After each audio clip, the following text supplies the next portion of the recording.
What up, my freaks? RuinusInsight here with part 22 of my Total War Warhammer 3 modded Thorgrim Grudgebearer Old World campaign. So as we saw last time, we have begun dealing with the undead, not just the Sylvanians, though King Azrael did defeat Vlad von Karstein in a duel. You can't keep a good vamp down, and Vlad was back the next turn. But anyway, not dealing with just these undead, but the undead of the Tomb Kings as well. Down south, as Thorgrim Grudgebearer took on 3 armies and absolutely obliterated them, largely due to his own prowess in battle, which is pretty nice to see. And I do expect great things for him as he moves through the territories of poor old Katep. He just doesn't seem to have a particularly good time in any campaign lately. Anyway, in terms of what we got to do this time, well, it's not quite a new turn. There's still a lot of moves to be made, and well, we've got to continue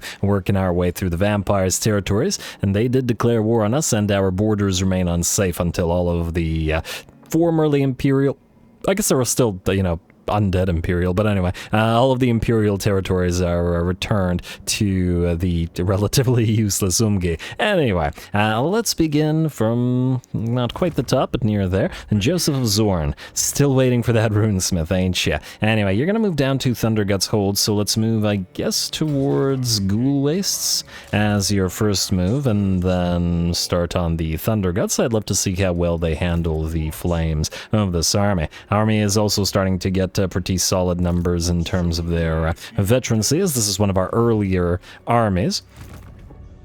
And it's nearly maxed out in terms of strength. Alright, a rearguard half-hand, you're fine. Snoring Morgrimel, you can't jump or you can't underway this turn, so you're gonna have to wait till next. Grimly Coral Seeker. Ah, yes. Alright, so you're going to take the pit here. Well, still worth a fairly decent amount of grudges. We're certainly starting to run out of, well, that. Wait, do we need to level up? I mean, it's low casualties, I'm just gonna assume that it'll be fine.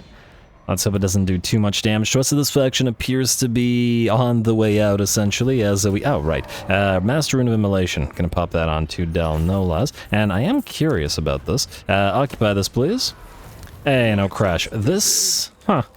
Interesting. So the Master Rune of Immolation, which gives a plus 20% missile strength increase, bumps you up to 720 damage, which really isn't all that much. It's kind of surprisingly little. Granted, the immolation itself is nice, and I think it fits nicely with the thing, but compared to the overcompensating quarrels here, or quarrelers, I guess, the Rune of Penetration, which increases armor-piercing missile damage and penetration, bumps it up to 930, almost 200 more damage than the Master Rune of Immolation offers. I'm a little bit surprised there.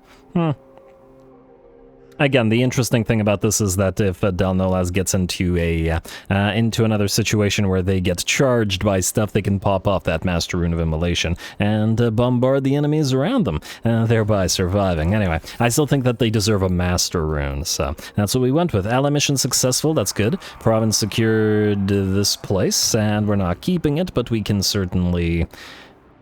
No, it's up to tier 5. We should also, I guess, level it up. For when we inevitably transfer it.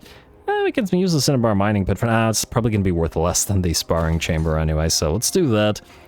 I guess we'll go for Empower the Guilds for the additional movement in the territory. Now, the additional allegiance that we gained from completing that mission should allow us to build our 4th light war sled here, unless I'm mistaken. So, Great Orthodoxy, and 28. You have a... Oh, okay. Take the... I don't know, it doesn't really matter. Take these 2 light war sleds. Alright, and then you can build another light war sled out of the Great Orthodoxy. And I'll be interested to see how this army fares in terms of being a sort of run-and-gun army, as we don't technically have one. Malachi's kind of there, but not quite actually, sort of designed to do it, and he's still relatively slow himself, and Malachi is not going to be running and gunning. So, yeah.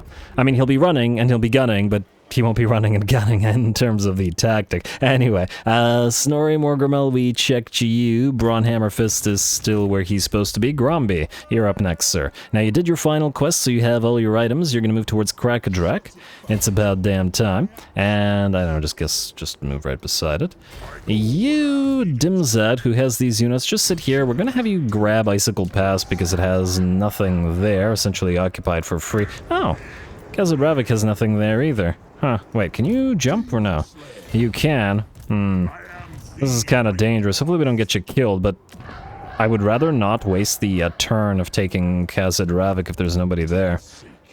That's the likelihood that they have a full stack running around down there.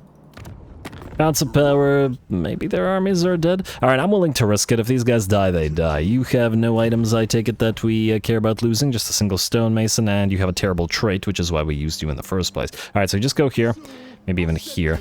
Possibly as far away from any enemies that could potentially reach you. And there we go. Karaz-a-Karak was on the menu and is a critical settlement that we've been wanting to capture for a while, so finally gotten to it. Alright, Finn Arkandraskel's son, I do believe you are going to besiege the undead once more, and I've got a decent garrison here. Do we want to fight this? It's actually pretty solid. Maybe we do. It's a minor settlement, guys, so we'll have a... Actually, I'm interested to see how this army functions in a minor settlement fight. Alright, I guess we got our first fight of today. Now, let's see what we got in terms of upgrades. We have Obstinacy maxed out. We could get you Rune Grimnir in case you get charged, or start giving you additional buffs. I mean, I guess we want to move towards reopen the casks, or break open the casks, though admittedly I haven't seen the gun army ever actually run out of ammunition, so it hasn't really been a problem. But anyway, might as well. Let's get you Destroy the Heart. I guess most of the time you're dishing out damage at range. Granted, you're doing very little damage at range because the range lords tend to be awful, well, nonetheless. Anyway, Runesmith. We are the elite, obviously, and you have hardened armor. Frankly, we probably would get more mileage out of another runesmith or another engineer in this army than we do the Thane. I might actually move the Thane to a different army because this particular one doesn't actually have any type of units that the Thane benefits. Mostly here to provide the additional XP via Retinue Trainer. Actually, speaking of, let's level you up, and I guess get you We Are the Elite as well. But he doesn't really do too much in terms of buffing the army, generally speaking. Certainly something to think about, but anyway. You, Runesmith, I guess we can start going through Runic Imbuement and through the sort of rune traits. Master Engineers, okay, you're level 9, so we'll start with you, because we gotta get Break Open the Casks, Deadeye into Ballistics Calibration, Flash Bomb, Triangulation, and 1 point away from the Zipbar 42 Pounders. We'll get it next. You have 2 points in the Zipbar 42 Pounders already. We still want We Are the Elite, and maybe we'll actually start on We Are the Elite. Well, no, after. I was about to say first, but nobody here is elite enough to actually take advantage of it, so Requisition. We'll also need to make sure that we... Wait, 16, 17, 18, 19, 20, meaning if we start saving the points now, we can immediately max out both Organ Gun Mastery and Cannon Mastery as soon as we get it. Alright, fine, you can start saving points. And hopefully I'll remember. Anyway, time for the gun army to fight once more. Really been enjoying this one, and I really don't think that's going to change anytime soon. Go.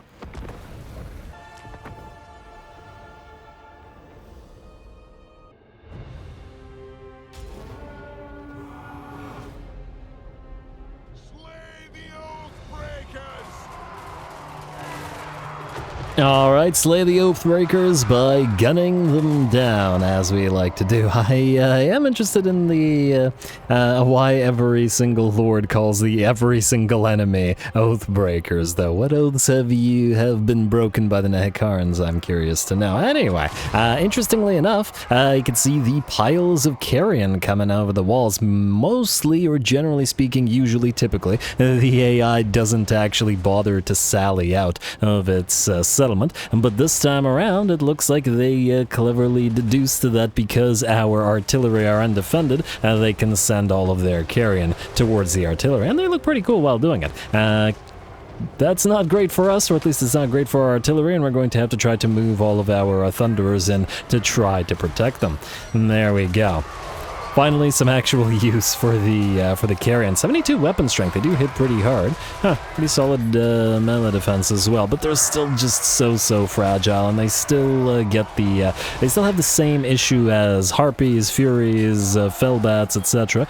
Essentially, units that will get stuck if one single unit of theirs gets stuck, and that ain't so great. Anyway, they're obviously annoying our artillery pieces. Fortunately, we do have entrenchment on these Zufbar steel sites, so they're going to have a difficult time dealing with them. We also reduced their melee defense significantly by that flash bomb. And while the entrenched artillery piece can't move, we can move the organ guns out of there. It looks like they've managed to keep all of their artillery pieces, so the Melody of Destruction here won't be going down. 2 named units as well, so certainly don't want to be losing them. And so we've sent in a few of our Thunderers, our Grudgeraker Thunderers specifically, into the melee, as they should be able to destroy the carrion without too much issue. And did take, 40% of the damage on the Zufbar steel sites, but again, they have managed to keep all of those artillery pieces of theirs, and the carrion looked to be about destroyed. Still, a good sign from the AI in that it's thinking about what to do here. I mean, it's obviously not really thinking, but good job to the AI. Credit where it's due and all that. Anyway, looks like the carrion are pretty much done for, and while I have praised the AI for doing that, I will not praise the AI for doing this. It's deployed, let's say, 80% of its army super far away from us, just on the other side of the map. Honestly, I mean, our artillery could still reach over here, or in theory could, but obviously this is a minor settlement. There's way too many sort of obstructions in terms of actually getting any of our direct fire artillery firing on them, so we're gonna have to move into the enemy settlement. Alright, cheers, and it looks like with that the last of the enemy carrion are destroyed. I'm gonna speed this up a little bit as we're going to have to start slowly moving into the enemy settlement. I'm gonna try to annoy some of those enemy Spokescroll Stalkers with one of our engineers. The only engineer currently on that gyrocopter. This is a bad idea in terms of we don't want to take too many hits from these Spokescroll Stalkers, as they will dish out heavy damage. We only got 25% missile resistance. Definitely got to give you guys a few missile resistance items on your gyrocopters, as otherwise you're in a fair bit of danger. But the plan did seem to work out. It looks like it annoyed the Spokescroll Stalkers enough in that they have moved forward, and it's time to start gunning them down. The Grudgerakers and the regular Thunderers alike will all focus them. And it's a pretty critical unit to get rid of. Those shotgun blasts of theirs are going to be a major threat to really any kind of Thunderer and pretty much any kind of unit that we got in this army, so you gotta bring them down. Looks like the enemy is wise to the plan, and we'll send a few of Nehekara horsemen our way. We're gonna slow them down with that flash bomb, bring them down to only 45 speed, but that's still faster than infantry and enough to close the distance with our Grudgerakers. I'm gonna get a few more point-blank shots into them while our regular Thunderers continue to work on the Spokescroll Stalkers. Obviously, the Nehekara horsemen aren't particularly threatening units with fairly low stats, and so we can by and large ignore them and bring down the bigger threat of the Spokescroll Stalkers, who are just about done for. Looks like 4 Necroserpents remain, 3 now, and 2, and the unit is done, and frankly the Nehekara horsemen aren't in too good shape either. The rest of our army is also moving in over on the left flank, not controlling them as much as this portion of the army at the time, but they'll get there eventually. And it looks like the Nehekara horsemen have been joined by those skeleton chariots, but it looks like we have the Nehekara horsemen to thank here, as they essentially prevented the chariots from charging by blocking their own allies off with their mass. And that means that the enemy didn't get too much value out of the chariots actually charging through our units. The Nehekara chariots are kind of meh units, generally speaking. They're great in the early game, but then mid-game onwards, they're just too fragile to really accomplish much. Their big advantage is that they have a lot of models. Most other chariot units are 4 to a unit, and 4 models to a unit, rather. These guys have 12, which is quite a bit more, but they have so little HP that they get obliterated.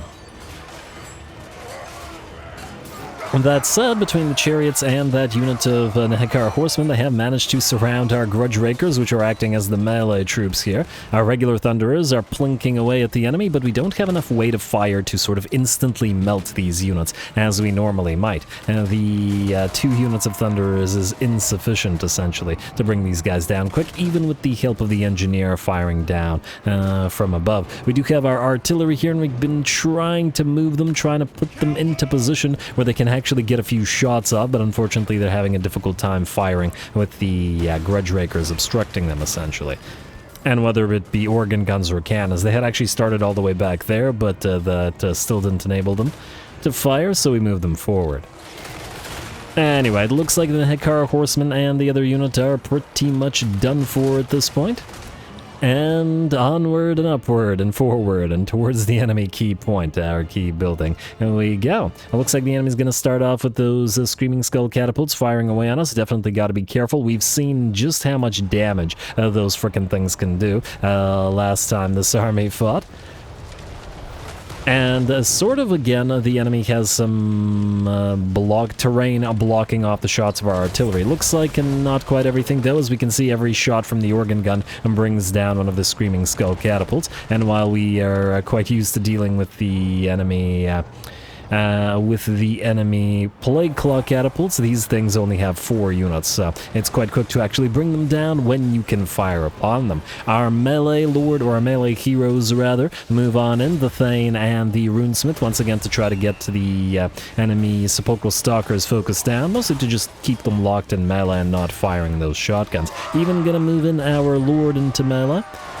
They actually have fairly okay weapon strength at 443. I guess getting bonked by that big old Gatling gun doesn't feel too great. Designed for that kind of use or not. And there we go. Still lots more of the enemy cav and chariots running around.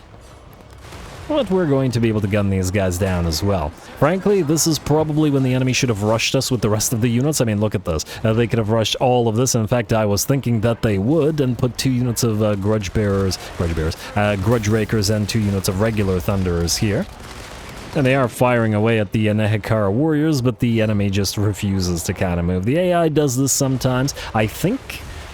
I mean, I'm not 100% sure on this, but I think that the AI only does this when you have an army that has extreme range superiority, because I'm pretty sure against melee troops, they will just block choke points and actually fight. Nice shot by that cannon and knocking that Ushabti out, by the way. But yeah, since our cannons have pretty insane range in this army, having been buffed to 750, and it looks like the AI wanted to deploy as far away as possible from them. And I guess the AI isn't smart enough to recognize that they're direct fire units, so that they wouldn't have been able to hit them anyway, even if they were pretty close. It is in theory a reason to have a grudge thrower or something in this army, but again, this is a gun-themed army, and gun-themed it will stay. The fun thing about themed armies is not covering every single weakness, sort of in the same way that units have some rock, paper, scissors going for them in terms of battles. I like it when armies do as well, because sometimes you get enemies that you're really good at with those themed armies, and then sometimes you get enemies that you're atrocious against with those themed armies, and that makes it fun. Some foes to overcome with great difficulty. Anyway, it looks like the balance of power is still in the enemy's favor, mostly just because they keep keeping all those units back, and once again, they really should have rushed us here. They did with a couple of units, but certainly not enough, and they're just sitting back here, not being willing to move into the range of those cannons. And it looks like the cannons are able to fire away at them, or at least one of them is. Well, it looks like 2 of them are now. Alright, and so are the Thunderers. So the enemy is pretty much done for. I'm just going to speed this up a little bit, as I think the rest of the battle is pretty darn clear. Enemy is not going to want to fight here. We're just going to slowly but surely advance, but keep taking those Spirit Leeches to one of our Thunderer units. Huh, frankly, wait, at this point, could we have just captured every point and went, oh, there's a new Shopti back here, I didn't even notice you. Huh. Alright, well, yeah, the AI, I think, doesn't really know what to do and, well, can't really do anything. Granted, even if it did charge us, it probably wouldn't have gone too well for it anyway, especially once our artillery moved into range, but it should have at least tried. And not to worry, we'll have plenty more battles in this particular episode, and none of them will end up like this, as in the enemy will actually attempt to go for us. So, it looks like they started moving at last, and just as they do, we pop that Rune of Wrath and Ruin, and we slow them down with the flash bomb, or will in a second. And this is a pretty ugly choke point for them to attempt to move through as well. Those Grudge Rakers are still pretty darn solid at this range. And let's see, we got 162 range on them. Very nice. Alright, and the last of the enemy units will be gunned down here and destroyed.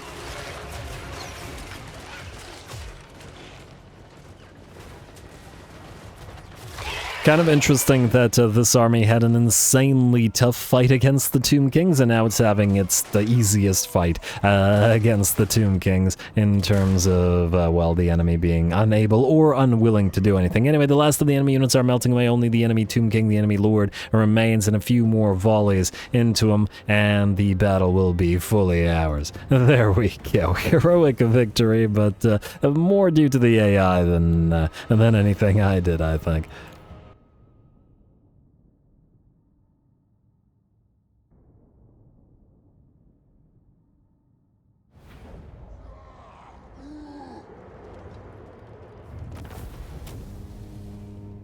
Alright, there we go, no problem whatsoever, 2 stacks or not. I really still don't see the reason why they programmed the AI to fight like this, where they just fight all the way at the other side and basically refuse to defend. It doesn't make the battle more difficult, it just makes it more tedious. So, yeah. Indirect fire artillery would have been better just to speed matters along there, but at the end of the day, it wasn't that long of a battle anyway. So anyway, we'll occupy the place. And another victory for Finan Arkan Draskelson, and more veterancy on his units. Can't wait to see what heights we can take them out. Maybe we can get some runes for the various cannons as well, since this is our cannon army. Crooked Fang Fort, I got some defenders.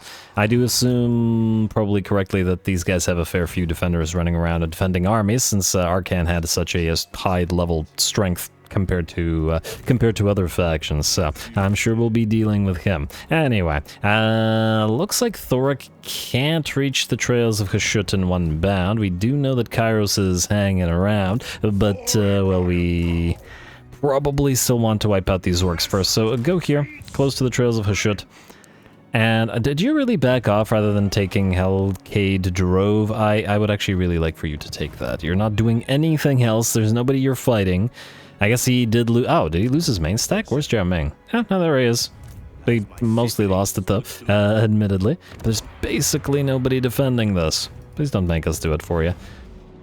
At least the faction is nearly dead. We should maybe build up a sort of another base stack of like just random units to help take these territories. You know what? I think we'll do that. Any free lord? We have a Dowie tactician, though admittedly he's only level 3. We could use Alaric Ranulfson, I guess. He's rank 13 without getting a new lord up and running, as this would just be more an army just to help out and take territories. You have Alea's Grace, but we don't have the ability to build Slayers here, and you gyrocopters and bombers. Yeah, alright, fine. Let's just use Alaric for this. Alright, you're gonna move in and we'll just start you recruiting just stuff. I wonder if it would be better to just recruit the stuff that takes 1 turn to recruit rather than 2. I guess if nothing else, you gotta start with artillery. Get a couple bolt throwers in there, and we'll probably do a couple grudge throwers as well, mostly because I don't want to wait 2 turns for the cannons. And we might make some use of the global recruitment as well. Throw in a couple of great weapon rangers just for fun. Oh, or the auto-resolve will kill them, won't they? Alright, let's get Quarrelers and... yeah, screw it, do at least some Longbeards.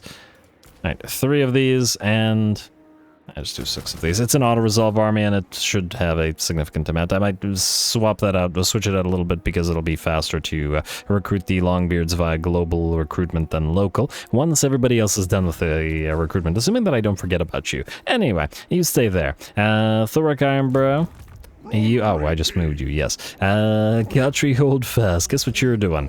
Not holding fast. I mean, we could attack you. Now, this army isn't too much, but Schramleben, has 2 units of Blood Knights. That's a Black Knights, huh? It would be pretty darn tough for this particular army. And they don't really have anything to burninate those units. The Blood Knights in particular are going to be a fairly massive issue. Nonetheless, seems like a fun thing to do, even if these guys aren't meant to be fighting this. I mean, King Asriel's kind of stuck here in Drakenhof. Alright, fine. Let's do this. Why not? Give us a little bit of a challenge of a fight, and ooh, we can get you stand your ground. Okay, I do want you standing your ground. And wait. I do think that we should probably transfer most of the units to one army. You are both Rune Lords. And you have a couple of Runesmiths, you have the Engineer. What do you have in terms of buffs? You currently have Tradition and Innovation, which is useless, and Tactician, which is, well, useful for something, but not for stuff we have. You have Fire and Fury, which, again, none of the units in this particular army have. Alright, fair enough. We have Damping for you. Let's get your Wardbreaker. You are then going to trade units. Alright, we will give Elmador Redex. I guess both Runesmiths, definitely the artillery piece. And we should probably give him most of the range units as well. They'll combine nicely with the Slayer parts. You can lose the Miners with blasting charges and the Dwarf Warriors. I guess, or actually, you know what? Keep the Dwarf Warriors and lose the Slayers instead, because the Slayers can get into combat a lot faster than the rest can. I wish I could compare the speed of the Miners and stuff, but it's probably not possible. Anyway, would we get more mileage out of the Miners with blasting charges against the zombies than out of the Dwarf Warriors with great weapons? We might. Not against the majority of the enemy, but enough. Alright, let's do it like that. Alrighty, then we'll level you up to get you stand your ground at least. Nobody's rank 7 with the exception of the 2 units of Iron Drakes. Oh, and 2 units of Slayers. But I think we want to power up the Iron Drakes more than anything. We'll really need them to knock out those Blood Knights for us. You have as far 42 pounders. We could pop another point in there though, because I think we'll need it to clear out the droves of zombies. You guys, you have Damping, which we certainly need. You can get Wardbreaker. And I'm going to double check if you have Damping, which you do, and you can get Rune of Hearth and Home. And out of the rest of this, we don't really need Rune of Slowness. Master Rune of Spite, Enemy Armor Reduction is nice, especially if we stack that, but at the end of the day, it's only -6, even if we have 3 of them, so, kind of meh. As for the runes, I'm going to say Rune of Wrath and Ruin. Frankly, there's other stuff, but I don't know whether we... Well, actually, we probably will keep you. You know what? Actually, fine. Rune of Hearth and Home. We should probably either harden armor or sharpen weapons, depending on which army this you're going to go in. You know what? Let's just keep you as you are, then. You, move on in. I'm 100% sure the enemy will fight us here. I did pick the right lord, right? I'm going to assume that I did. Just go. Just go. Alright, Weber von Waldenhop, Pyrrhic victory casualties high, that's what I like to see.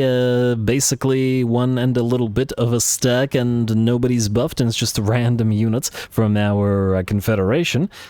And a very, very solid enemy garrison, I think. It's gonna be a good fight. Go.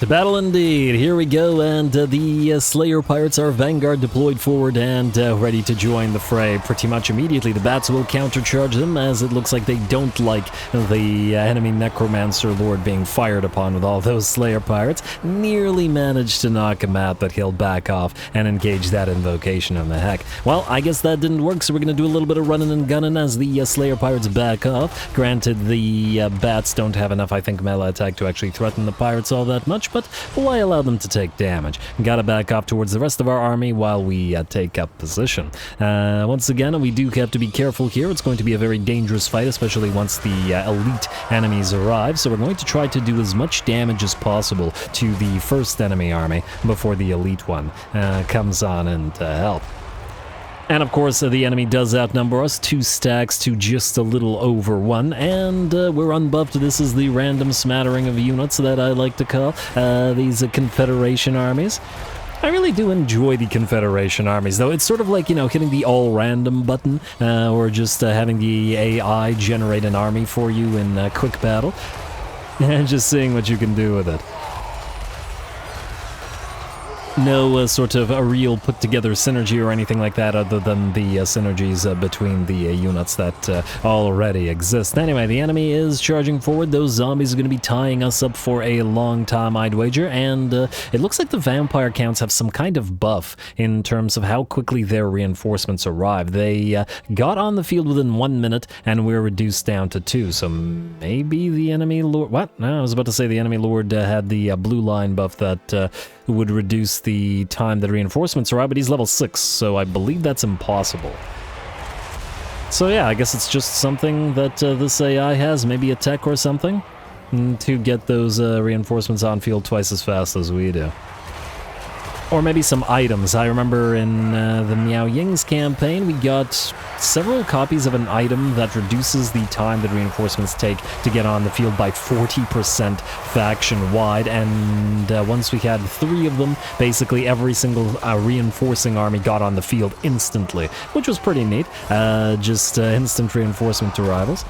Anyway, looks like the elites rather, have arrived. Blood Knights, Vargulfs, Vargeists. The Vargeists have largely been knocked out of the sky, with the exception of, I think, a couple that managed to just land on the Iron Drakes there. Blood Knights are moving in over on the right flank of theirs, or the left flank of ours together. I'm going to try our best to focus them down. Quarrelers, Slayer Pirates, Trollhammer Torpedoes, everything we've got. Really don't want Blood Knights charging into, well, really anything that we've got. And here they go. We are going to do our best to have our Slayer Pirates hold them back. Of course, they have no chance to win against Blood Knights in melee. But if they hold them back long enough, the other Slayer Pirates and all of our range units will hopefully be able to bring them down. There we go, a very nice volley into them, though the Slayer Pirates are down by about 40% of their HP. The first unit of Blood Knights is heavily damaged. There are, however, other enemy knights on the field. Black Knights charge right through, trampling the other unit of Slayer Pirates, who drops down to about 50% of its HP. With the elites fully committed to the battle now, ghosts have arrived. We've got more Black Knights, 2 units of Karamaites, Crypt Ghouls, applying poison to us, that big ol' Vargulf in the center of the line of zombies, and good job to the AI for actually employing it in such a way, rather than sacrificing it by charging it alone. I suppose it's the nature of the second enemy army to take advantage of the fact that the first army still managed to tar pit us decently. Fortunately, our own reinforcements have finally arrived here in the form of some regular Slayers, pumping those Dwarfen legs to join the fray as well. Karam Knights and Black Knights are being held off, and I do believe the Blood Knights' second unit has at last been destroyed. Balance of power has shifted to about 70% in our favor now, and while we do have a rather hectic little formation here, as we've had to adapt to the enemy attacks, we are still holding them off. I've prevented any enemy units from charging up here by using a single heroic unit of Dwarf Warriors, which have held off several units, and I believe only 1 unit is left there, while the others attempted to do a little bit of cycle charging and then backed off. They are here now, but they're getting burninated by our single unit of Iron Drakes, which is positioned just up on top of this hill, their flanks completely protected, and firing either down upon the enemy below or through the gaps in our lines. Absolutely loving this hectic battle, though. Malachi also has a tendency, or has had so far a tendency, to give us these hectic battles as well. They're really enjoyable, and the sort of orderly front lines, not surviving contact with the enemy, feels fantastic and pretty realistic here as well. Anyway, with that, it looks like the balance of power has shifted to about 90% in our favor. The last of the enemy units are beginning to melt away. We see those runes of Wrath and Ruin periodically coming down, as we have, I believe, 3 total units, or 4. 2 lords, 2 runesmiths here. and plenty of access to that rune casting. And there we go, the last of the enemy units, Graveguard, and more Graveguard, wouldn't you know. And getting obliterated, getting some solid mileage out of our units of summoned Ancestral Shield Bearers, as well as they were holding off a few Graveguard units. And of course their physical resistance being massive meant that we weren't super afraid of damaging them ourselves, either with our Iron Drakes or our Troll Hammer torpedoes. Another heroic victory and another really nice fight.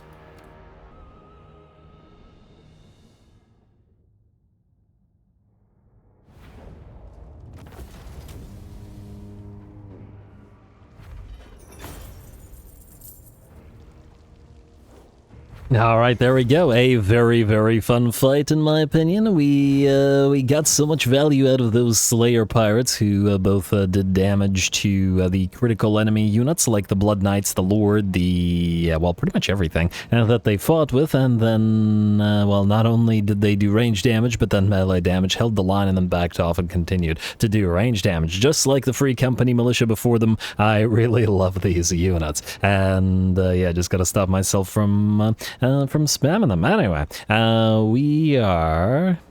I mean, we could probably use the Banner of Swiftness on any one of these Anvil of Doom Lords, so why not? Keep it. Ooh, 300 Oath Gold. Oh man, but we want to occupy... Okay, you know, I can't say no to 300 Oath Gold, though. Alright. Now, these two Anvil of Doom guys have been doing really good, despite the... The Banner of Swiftness, Fire Ring of Thori, despite the fact that they're just random little armies. Is there nobody here? Okay, well that's fine, I guess, doesn't really matter. Oh, if we take Schrammleben, we might be able to start trading these territories to our allies, which would be nice as well. They are kind of useless to us. Anyway, let us have you, Gautry Holdfast, besiege... Oh, wait. Okay, yeah, we do have siege attacker on the miners. Okay, I got a little bit worried there for a second. Okay, you know what? Well, we still need to kill off this army, but we can do so by attacking this, so it doesn't really matter. Go here. And then go here. And stop. And then you. Kill this. So many Gorsts running around, and then auto-resolve. Okay, quick save, and then auto-resolve. Not risking the crashes still. Like so. Nice, and we will, I guess, heal up this time? +5 control, doesn't really matter in these territories. Alrighty, Obsidian Lodestone, which we can hopefully turn to something more useful. Then you can auto-resolve this. Presumably nothing else will die, and I forgot to quick save, but I just quick saved before. Don't screw me on this game. Okay, good.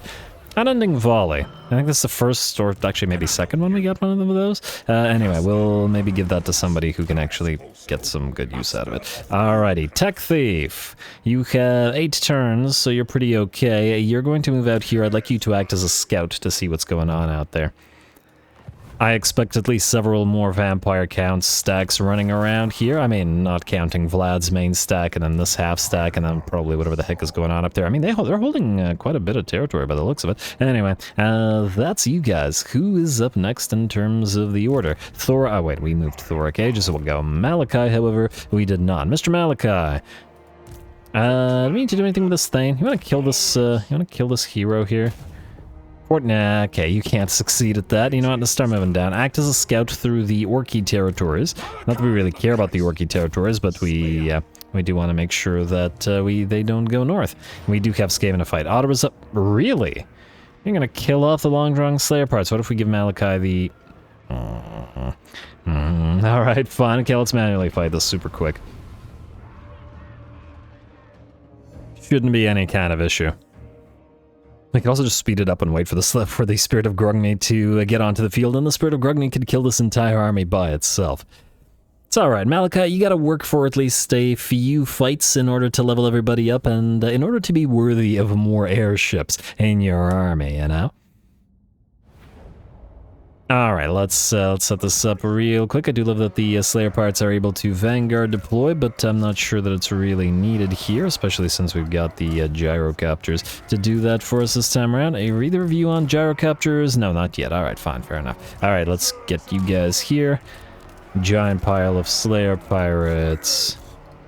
Would they be in range of the enemy goblin archers? No, they might still be able to back up. I fear that the squig herds might catch them, but... Alright, and then Malachi, all of you guys are gonna stand here. Alright, so we're gonna do group 1, group 2, group 3, group 4, and you can go here. We will also want to turn off skirmish mode from everybody. Oh, the Slayer parts don't have skirmish mode. Good for them. Anyway, oh, you know what we really got to do? We really got to get the tech that gives us Vanguard deployment on gyrocopters. I think it's about time. Anyway, you guys move on in, get a couple of volleys off, and then back out. I think that's all we got to do in this battle, right? Yeah, all right, start battle. You guys move, and I see Vindictive Glare or something. Damn, decent. Wow. Okay. The auto-resolve was saying that unit was going to take damage, and, well, take damage it did. From a spell, mind you. How could the auto-resolve know that that was going to be focused down? Slayer pirates continue backing off. You guys, I would like you to obliterate to the enemy archers. Maybe move on top of them, and we'll be fine. Oh, hello, we got summons. I like it. I like it a lot. You do this, and not on top of long drongs, but we'll still need to help them out. Let's go for a maxed out Rune of Oath and Steel. You guys are going to reposition. Malachi, I'd like you to move on in and give them a stand your ground, and this unit is in trouble, frankly. You guys fire at... You know what? You're probably going to be a liability. Fire at the Orc Boar Boys here. Alright, you switch to the next Boar Boy unit. Alright, enemy range units destroyed. Get ready to drop some bombs on the blob here while we back off this unit of Slayer Pirates. Alrighty, Goblin Heroes, move here, and yeah, we can send you into melee. Frankly, Malachi, you can pop this off. Alright, bombers, or well, technically you're not bombers, but still, drop some bombs. You had to be bombers to draw bombs. Alright, and then drop another set, and then you guys get ready to drop a set as well. And, right, damage Slayer Pirates are hurt, but that's hardly surprising.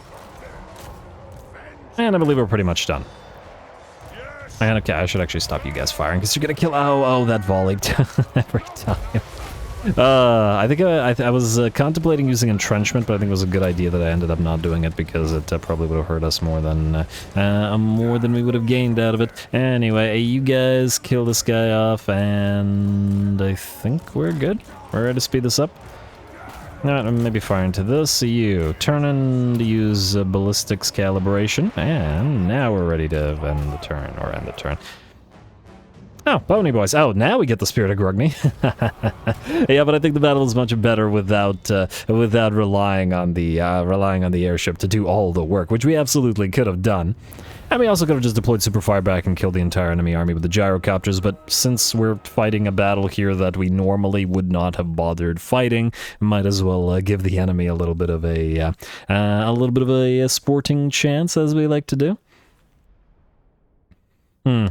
I wonder how many turns it takes Malachi to build an airship in his army, because we only have these brimstone guns in his army temporarily. Granted, they are doing plenty of work. It's just that, once again, I want the regular gyrocopters in his army, because we have brimstone guns everywhere. Granted, we don't have a lot of brimstone guns in another army, so we could... I mean, they'd probably have a good place in the Fire Slayer army. Yes. Alrighty, well, anyway. And I want more Slayer parts and a couple more armies, just because I find them so fun to use that I can't say no to getting a couple more. And with hybrid units like them that are versatile, that give you lots of tactical options, they're really great for a sort of... gyrocopter. Nice. They're really great for sort of mixing into different armies and different compositions, simply just because they give you lots of value.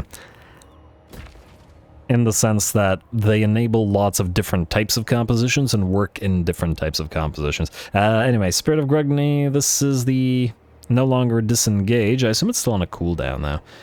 Alright, well, Malachi's nearly maxed out in terms of his horde, and... Yeah, all right, we can't build the airships yet. Okay, we could build them with global recruitment, but it would take too long, I think. Well, actually, that's a curiosity. We have global recruitment reduction, so I am curious how long it would take. Oh, wait, or did I delete the... I think I deleted the building, didn't I? Because I figured we were going to build it in another place. We needed to replace it with the vaults or something like that. Fine. Okay, well, we can build one in one turn here anyway, so it doesn't matter. All right, fine. Who's up next after Malachi? Rearguard, hold fast now. Dwinbar Ranulfson, yes. Axe Storm. You will continue this way towards Misty Mountain. Or whatever this little army is. Oh, pathetic. Okay, never mind. Not that army. Not worth our time.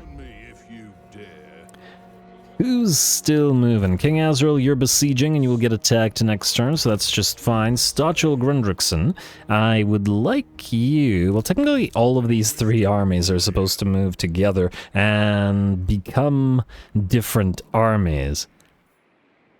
Alright, and... Oh, they're supposed to get the heroes. Alright, fine. I'm gonna send all three of you guys to Gristle Valley and we'll move them all together next turn because I want them trading their units in between each other, and then we'll build whatever units are missing. You... Oh, right. I would like to see... Do we have one more? No, okay, a couple more turns. Gotta get that last war wagon up and running for Brugard Draxslayer, or really Joseph Bugman here, who we have on field now. And maybe a couple more Slayer Pirates? I didn't do the math on how many units are needed. We will certainly, however, need a Runesmith, and... Right, then we can build runesmiths everywhere now, no? I guess it's just staying in Master Engineer? Alright, fine. We'll build another runesmith out here and send one down. In fact, maybe we could send one of these guys down. Karaki for... Reflection or banishment. Frankly, it probably doesn't matter. It doesn't really matter. You just go down there. Go join that army. We could have been two runesmiths if we wanted to, but anyway. We got another Thungni's bloodline. We got Discouraged. That'd actually be a decent option in Bugman's army in particular. For anybody that charges the caravan in a blob.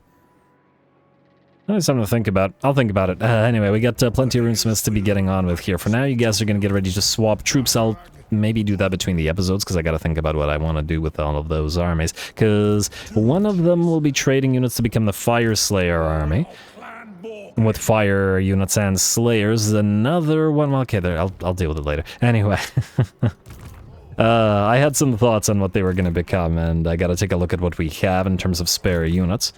And basically the Grudge Settler units that we have to spare are the ones that are going to sort of inform our decision as to which armies they become. Rurik Whitebeard, you're fine as you are. We pieced out with these guys. We're waiting to... just sit here. The 3,000 gold is kind of irrelevant to us. Old as Helheim, I think we're safe here now, so you can start proceeding northward, as you will be transferring these guys to another army. I guess we could also potentially build whatever we need to transfer them to somewhere around here instead, but whatever. Anyway, you, Steel Tech, don't die this time. You failed again. I don't like you. You haven't... Oh, yeah, okay, he's failed so many times at this point that he doesn't even have Steel Tech available. Not that we're having a problem with our tech or anything like that. But nonetheless, and Jamak Doomtamer, you're waiting for these guys, and we still have global recruitment going, unless I'm mistaken, so we can't get the gyrocopters in here. Alright, fine, fair enough. Hell can have Silverhorn. I don't remember who you are. Oh, right. We confederated Ziflin. Alright, Aurorik Granite Hand, I would like you to move here. I don't know where Lord Skrolk is going. Nice veterancy. I don't know where he's going, but I would certainly like for him not to be going to Grim Juraz. We don't care about Theravril. We have no intention of keeping it, so we're just going to ignore it. Alright, anybody else need to move? I guess you can sort of sit here. We built... Did I build the Thunderers with Drakens, or were they already there? I don't know. What else do we have in terms of recruitment here, just to get some stuff on field? It's gonna bother me that we have 3 of those. Let's get another regular Thunderer with Drake guns. I get a couple regular Thunderers. It's a lot of Thunderers, but they'll be separated, or they'll just be used as a garrison army. It's just so that we have something sitting here. Alrighty, and I believe that was nearly it. Oh, Ungrim still needs to move. You're gonna go to Cragmere, sir. We do still want to go down to Munzig, as there are still Skaven there, but we'll deal with it after. And... It's not a bad stack with 2 Doom Wheels, but we've fought this literally exact same army, and it's only 1 army. That's the thing that bothers me. If it was 2 armies, I'd be a lot more inclined to fight it, but we've seen Ungrim clear out 2 armies with no issue at all. He's not going to have any problem with 1. I guess the main issue would be if there's a full stack here. There's probably not, though. I think we just auto-resolve it. You're fine. Alright, and we can give the Banner of Swiftness to Ungrim himself. We gotta speed him up. We'll get him another speed rune. I mean, he's okay, but he could be faster. Auto-resolve. And yeah, the damage wasn't even that severe. And occupy. Alright, and we occupied at tier 4. We don't need the Drinking Hall or the Stonebeard Baker. I keep saying Stonebeard. I don't think we have room for a foundry here if we want to keep the Monument of Grimnir, and I'm actually not sure that we want to keep the Monument of Grimnir here, though, funnily enough. Yeah, I feel like I'd rather evolve these Slayers than just build them outright. I like the dynamic. Actually, speaking of evolving Slayers, are you ready to evolve? No, 1 more level, right? Rank 6, yeah. Yeah, you're getting close. Frankly, I maybe should have put a Thane in this army just to get the additional XP gain for these guys, but they're getting there. Anyway, delete all this and then replace it with other stuff that we actually want in there, and I guess you can start with the Trading Depot. Or a mine. Trading Depot's probably more critical. Alrighty, that was Ungrim. I think there was at least 1 more that we had to move, and you see what happens when I do this out of order every time. I never learn. I really want to end the turn and have Vlad attack King Azrael, because that's going to be a really fun one. Oh, you know what? Kazaran Grimbrow, I'd like you to go to Karak-a-Karak, and I want to see if you can occupy that for us. The enemy is sort of bumming around Karak Grom, so we don't need to go there, and we got a few enemies here. And considering this is just a random pile of units, maybe this is worthy of a fight. Is this a minor settlement battle? Does it have a defensive structure? It does. Ooh, actually, it would be nice if we could keep it. As I was still intending to sort of keep these territories fortified, more or less. Alright, fair enough. Let's give this a shot. I think we'll fight this cinematically, because I think it might be a fun fight, because it's just a random pile of units. I would like to double check whether we need to level you, though. Do you have Axe Lord or anything like that? You do not, but you can get Axe Lord if you want to. Let's get 1 point in Aura of Endurance and 1 point in Axe Lord, I think. You have Grimnir, Zares, and Thunderer. Oh, Thunderer will do something for you. Grimnir, Zares will do absolutely nothing for you. At least you have 1 artillery piece, we're going to need it here. Yeah, just get Axe Lord. We're probably going to reset you later anyway. Huh. Maybe. Although we might not. Wait, you're venerating Grimnir? I guess you have the melee attack, the missile resistance, something. You know, get Rally instead, or even Flow of Battle. Axe Lord would have been helpful, but I'm not actually sure that you're going to keep these guys if we use you as an army, which we might. Anyway, let's fight this.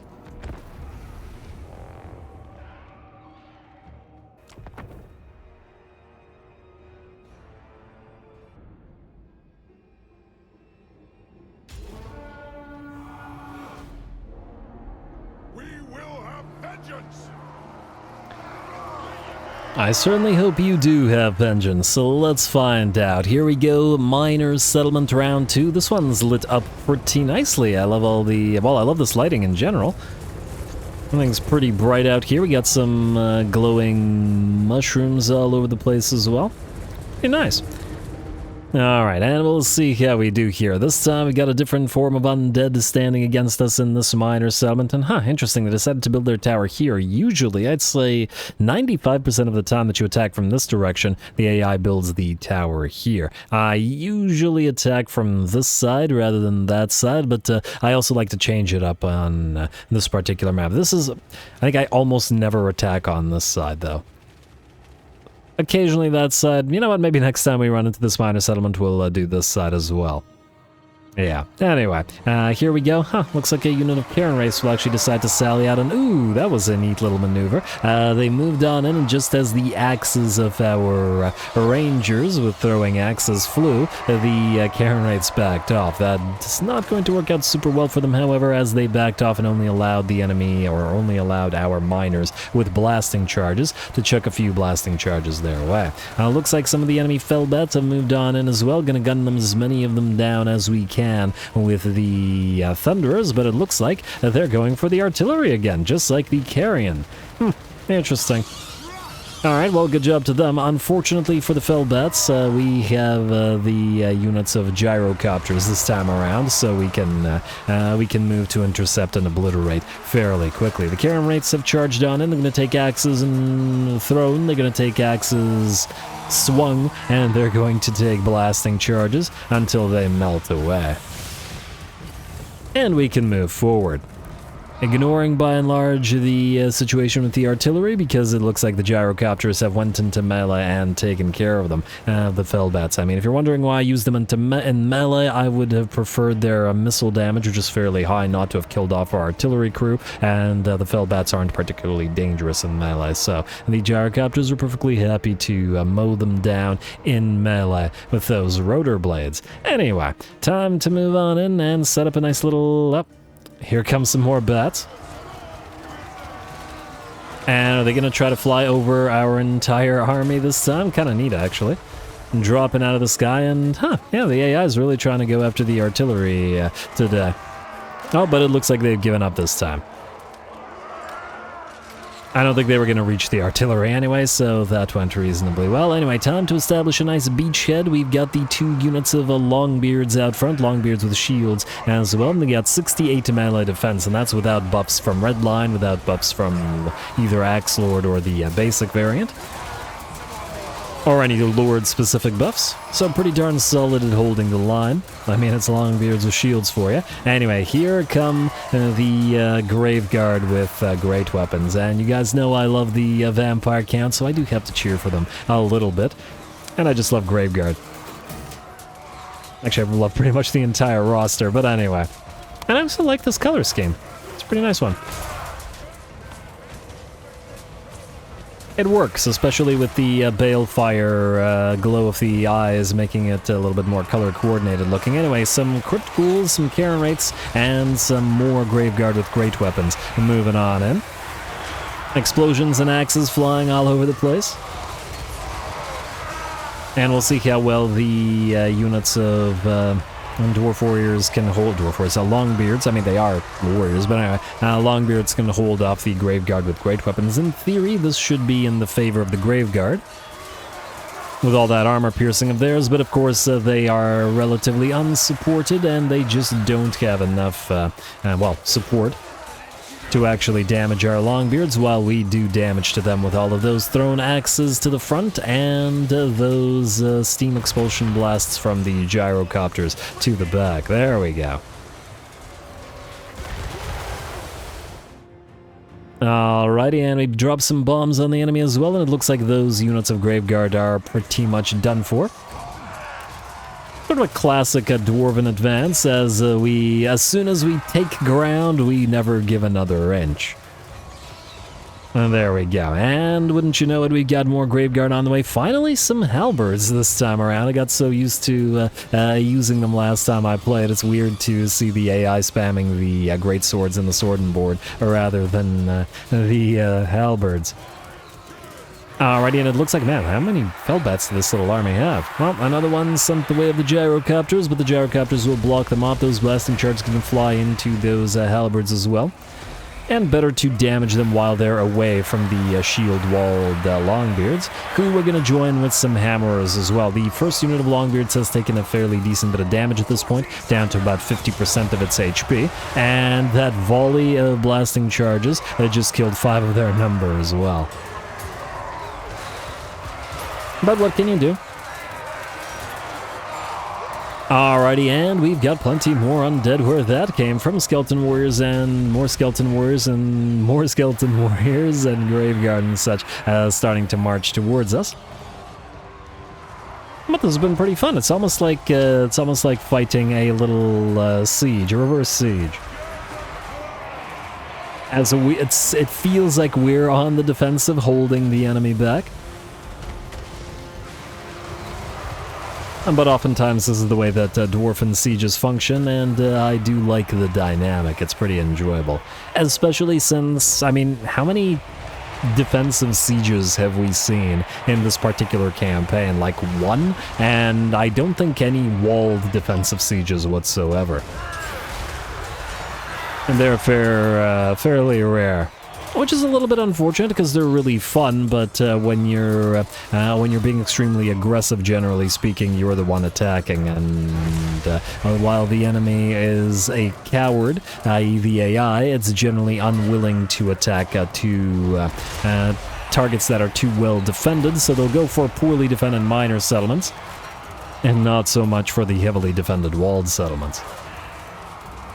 Which from a tactical perspective I suppose makes sense, but from a, having fun perspective, not always, just because it's really fun to fight those sieges, especially against massive numbers of enemies. Anyway, always fun to fight the vampire counts, regardless of what manner you do it in. The enemy hero, Vampirus, is moved in and is leading the charge here, and still more of the enemy are moving in.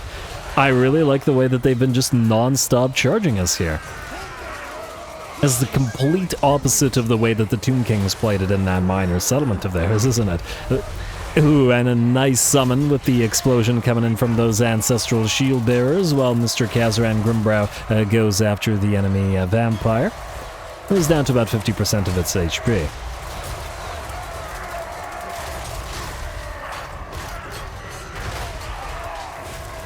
Takes a lot longer to bring her down here than, we saw Gotrek and Felix kill like 3 vampires in a row with like 3 hits. Very quickly up on those walls a few episodes back, and it was pretty darn entertaining. Anyway, now that we've summoned the ancestral shield bearers, they can essentially hold back the tide of enemies, and we aren't as worried about splash damage. We positioned our gyrocopters, now that the enemy is blobbed up like this, to fire into the backs and sort of into the center of the enemy ranks. Unfortunately, this is the regular gyrocopters, and they're an anti-infantry type unit, so this is exactly what they're meant for. Alright, the Lord moves forward with those ancestral shield bearers, holding the enemy back, and did they just summon another unit of zombies? Maybe they did. Yeah, in the face of death, that's the zombie summon ability.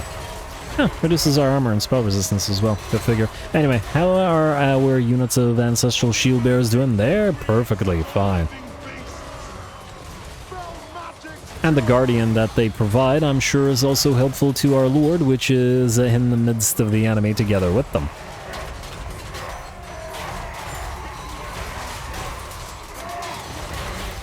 Would have been interesting to see, I suppose, the enemy, or some enemy ghost units face off against the ancestral shield bearers, because they both would have been physically resistant, but both would have been doing magical damage. And presumably probably have a pretty low HP as well, though decent HP per model. Alright, just a few more zombies to go. I can't believe we still have ammunition on those rangers there, though, by the looks of it, not for too much longer. They provided pretty decent support here. 204 kills, 25,000 damage. And I did say I want to get a couple of the throwing axe rangers in a couple of other armies, not in big numbers, but just sort of in some generalist armies here and there. Clearly, they can do decent work. Especially with that bleed application that they do. Bleed makes such a huge difference on the units that have it.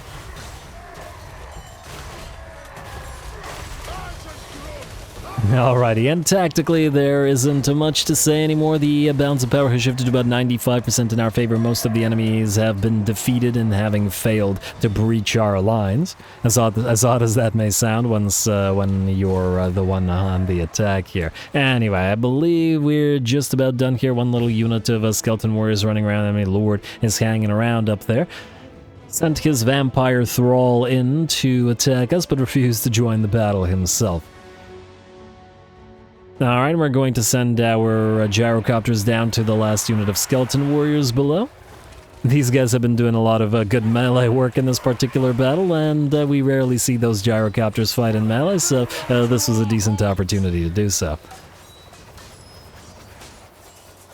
Alrighty, and the enemy Lord is now caught, surrounded by the ancestral shield bearers, the Lord, and the hammerers as well, and you really should have joined the fray with the big old blob of units you sent our way, because this is not the way. You're done.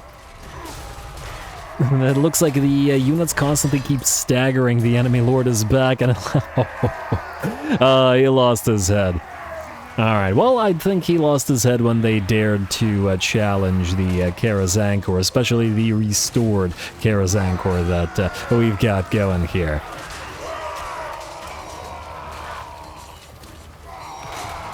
Alrighty, just a couple more hits, and the last of the 50 enemy skeleton warriors on field will melt away. Gyrocopter's still working on them in melee, up to 320 and 420 kills. Very, very nice. A really good work out of these guys. Great work from the Gyrocopters, great work from the Rangers, great work from the Longbeards holding the enemy back. The Shield Bearers, once again, another battle this episode, wherein they provided a lot of value. Admittedly, we didn't get too much value out of the Thunderers that we had in this particular army, but, I mean, clearly, we didn't need them.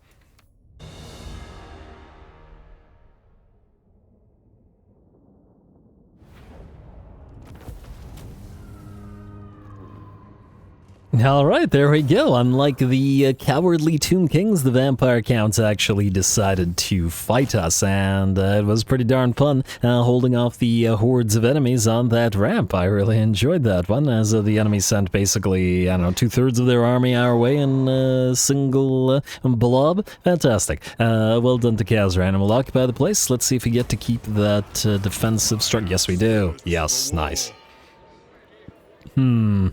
I guess we shouldn't, in theory, upgrade this so that we can maybe... we wouldn't be able to capture Karak buff to our tier 5 anyway. We'll capture it at tier 3, meaning it's irrelevant, meaning we can upgrade the Dwarf Keep and maybe make this a defensive place. Probably get a decent bit of mileage out of either building an engineer thing, which is an immediate 2 gyrocopters.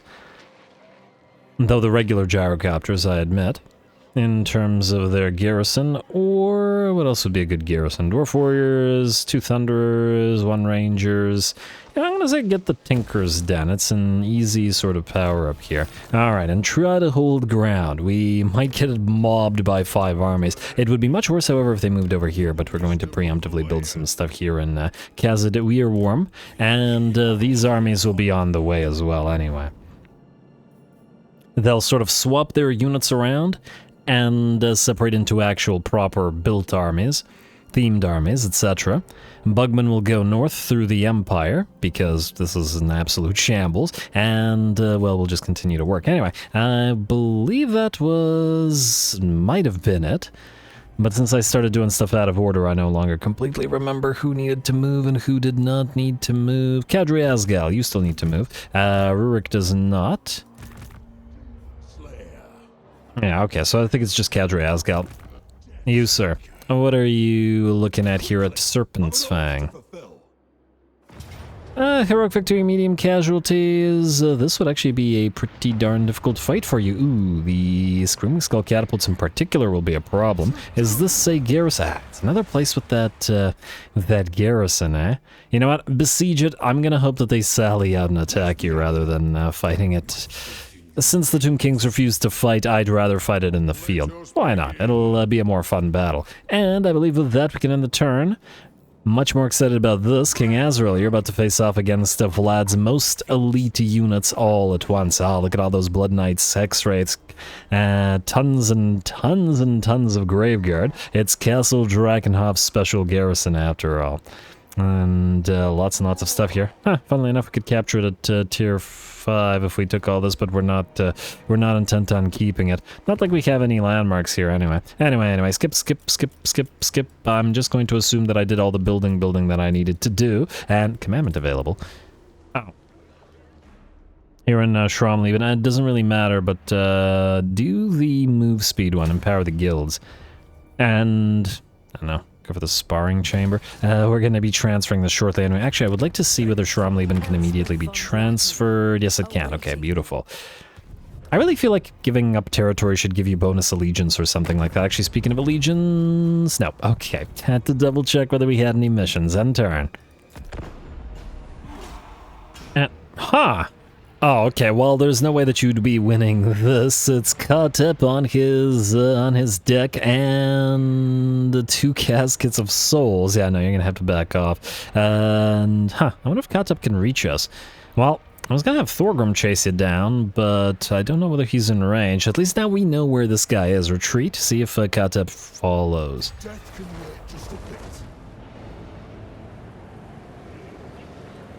Hey, there we go. This is the one I've been waiting for, and it looks like Vlad will attack Mr. Azrael directly. Although, funnily enough, if he attacked Ulfar Norgerling, we could have gotten the extra defeat trade on him. Should be a very, very fun fight. Ah, look at all those elite vampire counts units. I'm jealous I'm not playing them myself right now, but anyway, I believe we can quick save and... we haven't had a crash this episode. Interesting. But why? Anyway, go.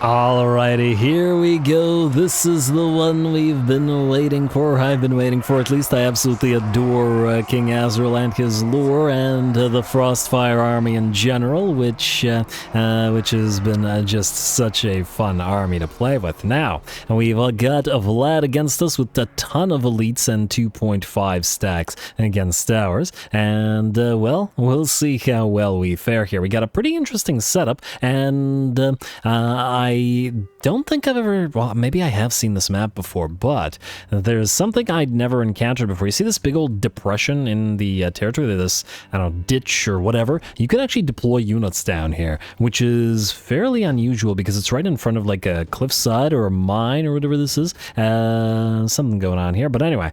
I was like, wait, how can we use this in the sense that the units could be deployed here? I suppose you could probably do something sneaky where you maybe hide some troops in the forest here and then deploy your melee down there, and then once the enemy blobs up around them, I don't know, reveal some ranged units and fire down on them or something, but this is pretty neat. Either way, we are not going to deploy up there. We are, however, going to deploy on the non-watery, marshy, disgusting bog territory, dead marshes again.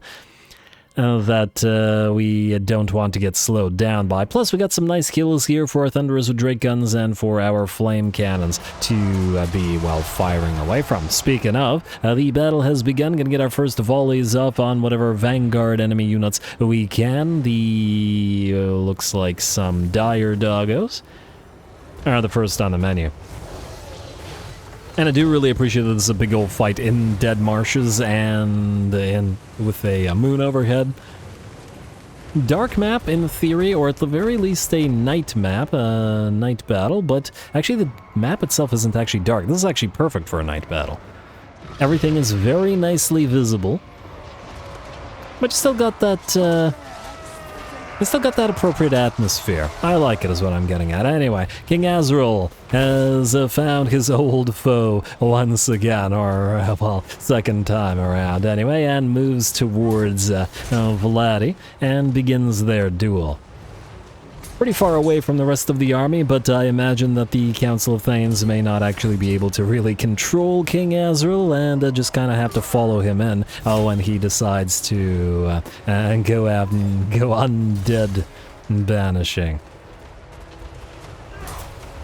Or disintegrating, or whatever you want to call it. Anyway, Vlad's down to about half HP, and Azrael is as well, but Vlad's going to start regenerating, and so we're going to pop our healing potion off as well. Looks like the enemy is kind of starting to move some units towards Azrael. We kind of want to try to prevent them from interfering with the duels, so we're going to try to obliterate those Black Knights. And it looks like quickly are able to do so and melt away any other Black Knights or zombies that move to interfere. Vlad, come on, man. I take it so personally when the AI doesn't let the lords duel. Once again, I really miss that sort of dueling system that we had in Three Kingdoms.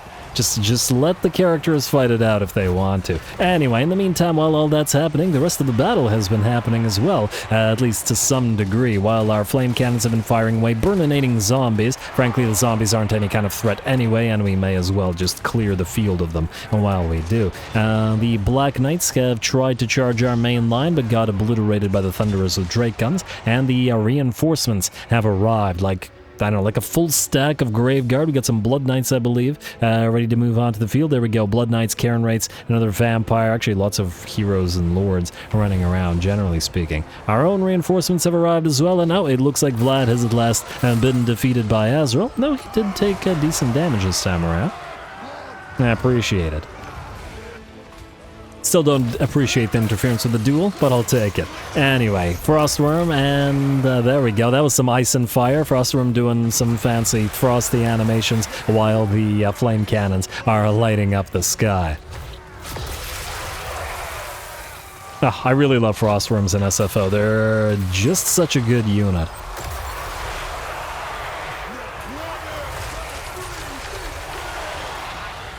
Alrighty. When I played Serena Katrin in the SFO Kislev campaign last time, I had to stop myself from putting these things in every army because they're great.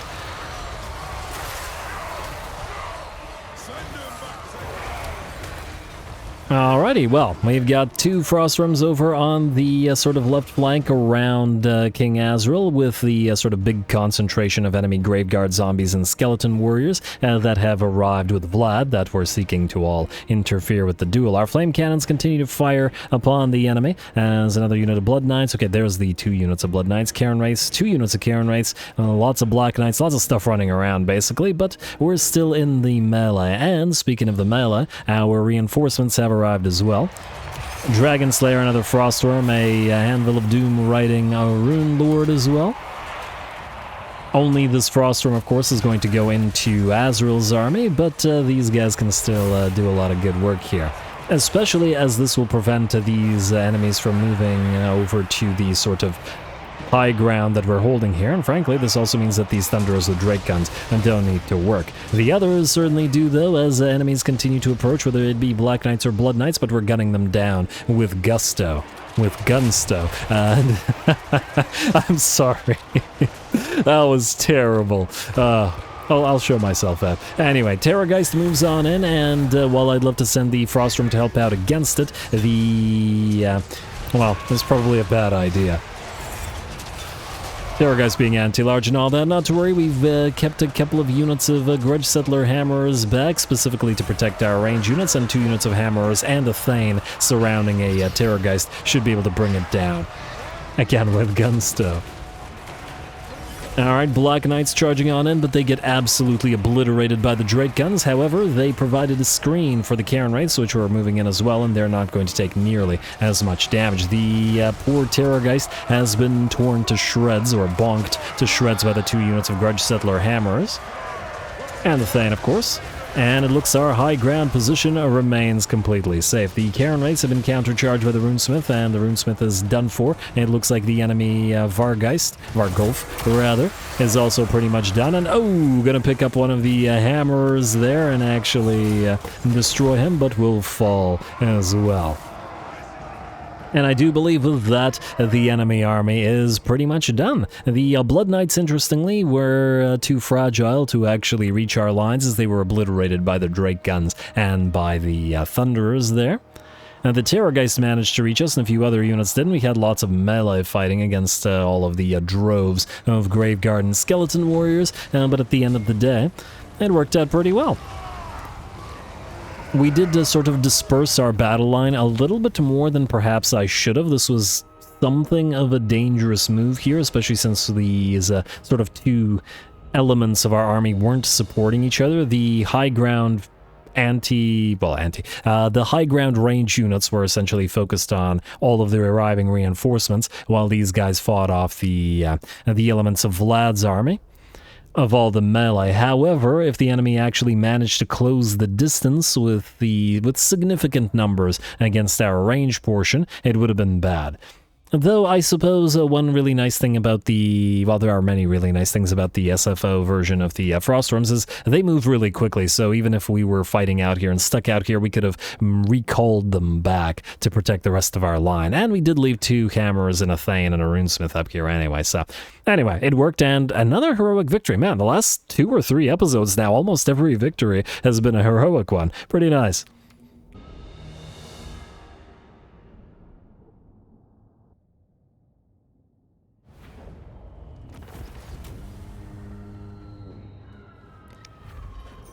Alright, there we go. Lots of heroic victories lately, and another absolutely beautiful fight, and the dead didn't rise this time.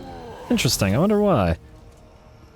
I don't know, but interesting nonetheless. Anyway, a really, really nice fight. Unfortunately for the enemy, the dead marshes did not work in favor of the undead. They were already slow and then slowed down further as we were able to burninate most of the enemy graveguard. Well, maybe not most, but quite a few of the enemy graveguard. And then the rest we took care of with frostworms and hammerers.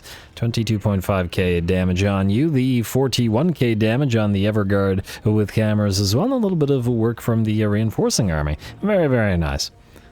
Alright, pretty happy with that result. We will occupy Castle Drakenhof, and that's a significant nail in the coffin of Sylvania.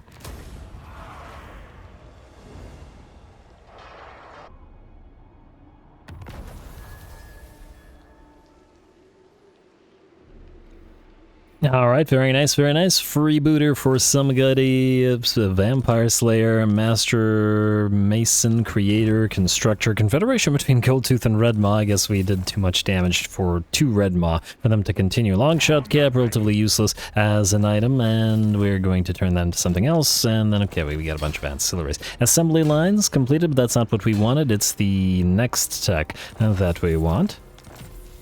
I forgot what it was. It was the Volatile Volley. Reload time reduction plus 10% for more Iron Drakes. Might as well power up those Iron Drakes further. Very nice. Azrael, you have your delivery here, which is your 4th and final Frostworm. The things that you're missing now are... Actually, with the 4th Frostworm, I was going to put a 4th Hammer or Grudge Settler in here, but I just realized that we don't have enough space. Unless we remove the Thunderers with Drake Guns and keep it to 3 and 3.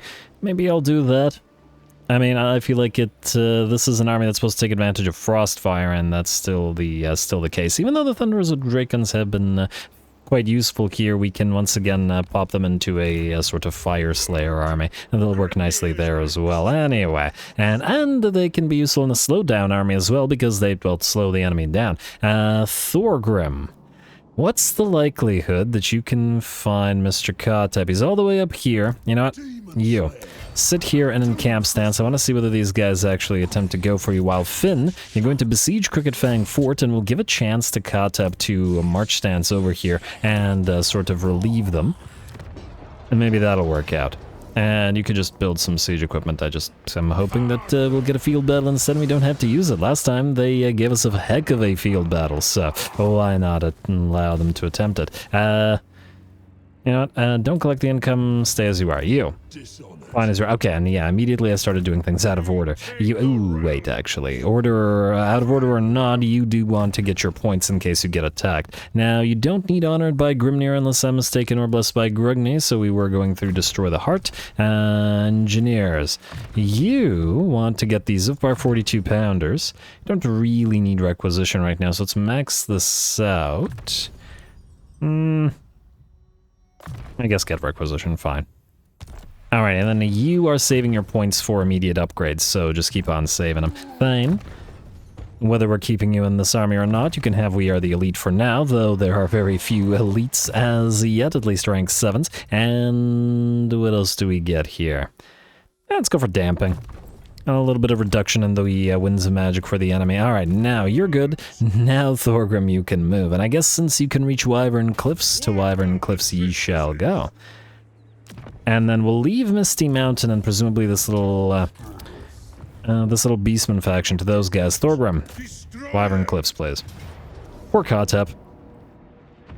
He never saw this coming. He liked us. Anyway, auto-resolve. And occupy. Alright, ooh, nice find. Another Lichbone Pennant. That's what I like to see. Wyvern Cliffs, we can... I mean, is this going to be the edge of our territory, I guess is going to be a question. He doesn't even hate us that much after all this, funnily enough. I wouldn't mind leaving the Hills territories to him, although I don't know how many Hills territories there are here. We haven't quite discovered Kugath as yet. Man, he's not worth a lot of grudges. Yeah, I think the next... oh wow, 10 hiking decrees. The next stage of reckoning will be impossible because we no longer have any enemies that are near us that are worth an insane amount of grudges settled. couple here and there, but 1,000 when this one was worth 85k. I'm predicting that the next one's going to be like 120k or something silly like that, if not even more. So yeah, anyway, we'll ignore that for now. Let's do stuff in order. Joseph of Zorn, you sir. Oh, wait. The territory that we took with Thorgrim. Delete the refectory. Keep the Gorl mine, I guess, here. I'm wondering whether we will want to fortify these territories or not.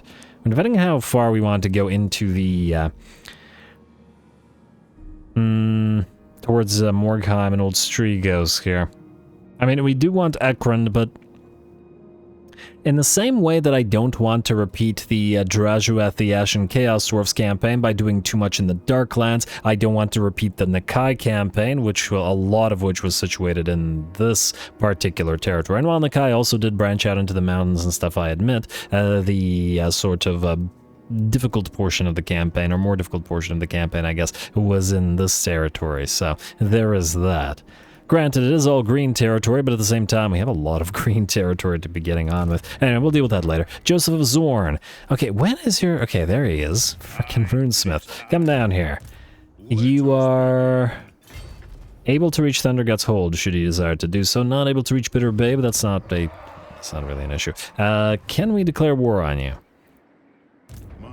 We could wait for this guy to arrive, but frankly, I don't know, it doesn't really matter. You are currently only at war with Hag Grief, and you are not friends with anybody, meaning you're about to have a bad day, sir. Granted, them fighting Hag Grief isn't a bad thing, it's just, you know, they're here, and that's their problem, that they're here. Alrighty. I wonder if there are any big old stacks hanging around. Well, there we go. And obviously we'll quick save and auto-resolve this. Alright, we did get one of the Scarecrow banners. I mean, we do have a, well, maybe not a sizable air force, but something of an air force in this army. Occupy. Most likely we will not keep the territory, so let's just not bother to build anything there. At the end of the day, once again, it really depends on whether we end up attacking and killing off Emmerich. Frankly, he's probably not strong enough to challenge us anyway, though at the same time, it just depends on whether we work on that particular legendary grudge or not. Still tempted by the Lothern Skycutters, I will admit. Ulfar Norgrimling, you and King Azrael are supposed to move together. We could take Eshin since they're building a new army there. And I guess... You guys can't move to Gipfel. Frankly, you're supposed to move out here and transfer some stuff. Ooh, that reminds me. Bugman. Vissenland and Nuln, we are... Huh. It's only 18 for a Hellblaster volley gun? You're telling me if Hellblaster volley guns are cheaper than war wagons. This is what you're telling me right now. But why? I find that surprising. Hellstorm rocket batteries are cheaper than war wagons as well? What the heck is up with the inflated costs in the war wagons? Don't get me wrong, I love war wagons, but that doesn't seem right to me. Huh, go figure. Mortars okay, Hellblasters are barely more expensive than mortars? Hellblasters are great, they're in sort of jack of all trades. They're not even a jack of all trades, they're a master of all trades. They're good at everything. Good at killing infantry, good at killing large units, good at sniping lords, good at killing monsters. How are you the same price as a mortar? Whatever. Not that it's a big deal, mind you. Ooh, let's also double check whether we have any missions. It's Vissenland and Nuln that we want. Okay, Ernst Zubissendorf. Yes. That's exactly what I wanted. And you, Ernst Zubissendorf, as well. And then Great Orthodoxy, Arvex the Black. We have Arcan the Black at home. I love these names. The ones that are sort of similar to names that already exist. Anyway, since we got Ernst Zubissendorf, we will certainly move to Eschen. I'm almost tempted to have Azrael reinforce at Eschen because there's barely anybody there and have Ulfar Norgrimling take it. And I guess we'll just have to hope that there isn't another army nearby to immediately kill him. Which would be disappointing because I wanted to use him as an actual lord. But anyway, now this way Azrael can move twice. And the faster we take out the territories of the Vamps, the better it will be for us. Alright, you go here. You will move here. on the path towards Van Heldenschloss. By the ancestor gods. Oh, Van Heldenschloss, I see. Alrighty, anyway, you are going to auto-resolve this after a quick save. I fear it's going to severely damage our frost worms because every auto-resolve seems to, but let's find out. Yeah, about half HP on all of them. I did get an engineer's knapsack out of it though, so I'll take it. Occupy. Alrighty, and ally mission successfully. Yes, please. Okay, you're not keeping any of those items in case you die this turn. I'll cast the runes. Just the one item. And Azrael, I presume... you're not able to reach it anymore. Well then, that was a waste, but I guess you'll at least heal up. In fact, yeah, just stay out here and heal. I don't see these guys retaking Drakenhof, although... should probably bounce back to Lichburg. Yeah, they're not taking Drakenhof. And actually, speaking of Drakenhof, don't collect the income. I don't like the public order loss that you've got there. Alright, I don't think we're going to move Azrael too deep into the Sylvanian territories. Maybe we'll just grab these territories around him. We can hopefully double up, maybe even ignore Lichburg and just get these and then just start jumping onward towards the Silver Pinnacle. And this is definitely going to be a highlight of the campaign, assuming that the undead will try to stop this massive number of armies summoning will function. I'm hoping that it works. If anybody knows, please let me know. I will be very disappointed if it doesn't because it's so fun. Anyway, you, Snorri, have to deliver these guys. Were you in order? I don't know. Too late. You moved to Karak-Dromar. And we got... Ooh, whoa, hello. Attack them. We got ourselves a little rat stack out here. What do we have? And, it's mostly Skaven slaves. Alright, that's fine. We'll have bigger fish for Ungrim too. Oh, the 2 units of... Okay, why did these guys die and these guys don't? What the heck is up with that? Well, it is what it is. Alright, I guess the game has decided that we're going to fight this. So fight it we shall. Should be pretty fun. Never tire of these slayers. Their army is real simple unga bunga, so just run them at the enemy and watch the havoc.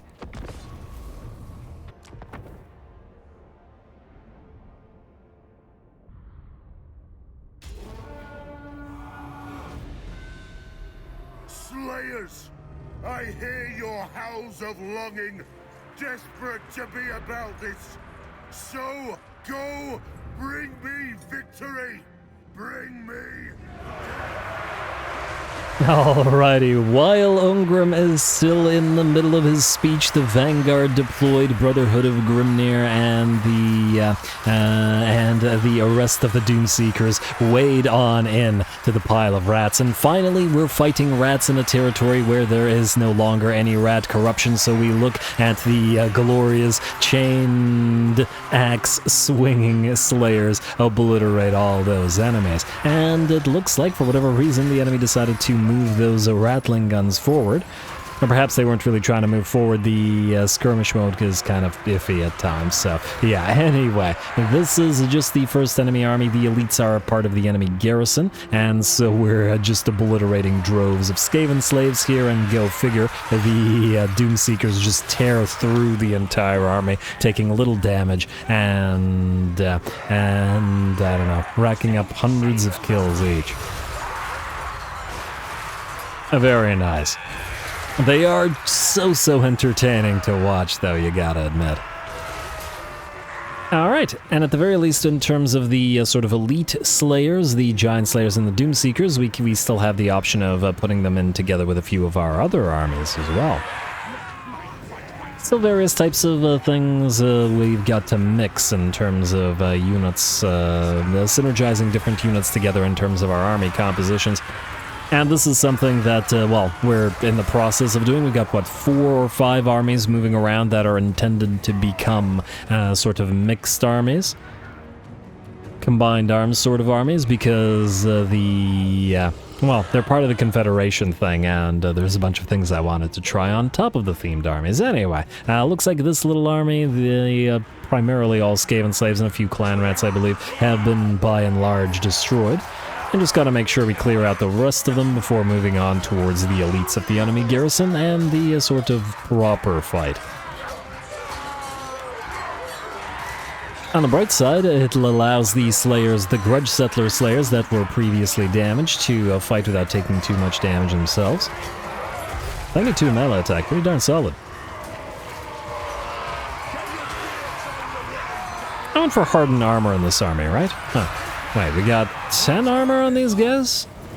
Oh right, we never recruited any of these Slayers in this army from a tool workshop place, which means a little enough hardened armor. Oh well, not a big deal. At least we got plenty of armor and plenty of melee defense, which we've been stacking on all of our Slayer Lords and Heroes. I just find it very amusing to make the Slayer Lords and Heroes just the most unkillable units, giving them just huge buffs to armor and melee defense. I believe Gotrek is up to close to 100 melee defense and 100 armor at this point. I mean, if he's the worst Slayer in history, we gotta, we gotta make sure that he really is. Alright, anyway, the enemy's second stack has arrived, and the AI is kind of milling around. I'm not sure what the heck is up with it, but it is what it is. Not a big deal. At least not for this particular army. It's not like we can take too much advantage of this, as we don't have artillery and we don't really have anything we can do. Well, there is one thing we can do. Brotherhood of Grimhammer heads directly into the center, it's close to it, to the enemy formation, and spins to win. There we go, that's gotta be a huge amount of damage. And we can see the bloody remains of so many rats. The rats go flying out. This was so worth it just to do that. Alrighty, and just out of curiosity, Brotherhood are up to... if I can find them in here. And yeah, man, that charge of the Doomseekers basically obliterated them. 450 kills, 44,000 damage on one of these guys. We've got... Thorgrim, where are these guys? Brotherhood of Grimhammer, 845 kills and 80,000 damage. I mean, granted, it's it's fighting rats, so the numbers do have a tendency to get inflated. But those numbers for an infantry unit are still super high. I mean, it's not a flame cannon. Anyway, also, I've been really enjoying summoning the Everguard with shields. The way that they suddenly appear, it's like a deep strike from 40k, right? It's like they're getting teleported in. I was really enjoying doing that with Mazda Mundi's Temple Guard summon, who can do the same thing, just randomly deep strike in Terminators or Temple Guard on the map. Anyway, with that, the enemy army breaks. They were pretty much broken as soon as the Doomseekers waded into that blob of units and sent half of them to meet the Horned Rat, or probably be devoured by the Horned Rat. Alright, and there we go. The last of the enemy plague monks are done, and with that, this little battle is ours. Fun little fight.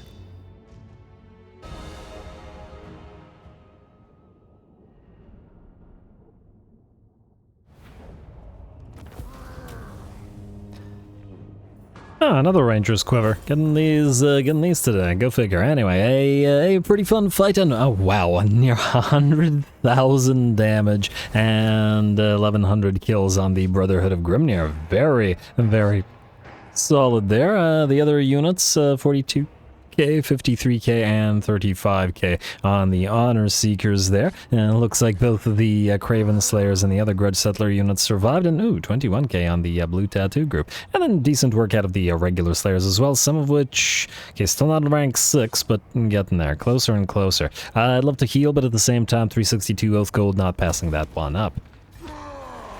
Alrighty, and hopefully it wasn't the wrong move to... okay, yeah, we can still reach Karak because of the post-battle recovery. Why do you have an... oh, right, we still gotta do your quest battles, which is why you don't have your items. That's certainly something to do, maybe next turn, maybe this turn.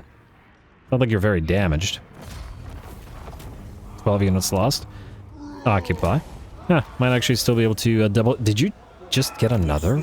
Right? No, you did not. That was a different. That was the same one. Okay. That was reminding me of the banners of Chotek and the immediate level 5. Yes. In the Nakai campaign, we are going to pop you immediately into High King's Tribute. You're going to tier 5. We might as well build you up while we're here, like so. Don't need the armory here.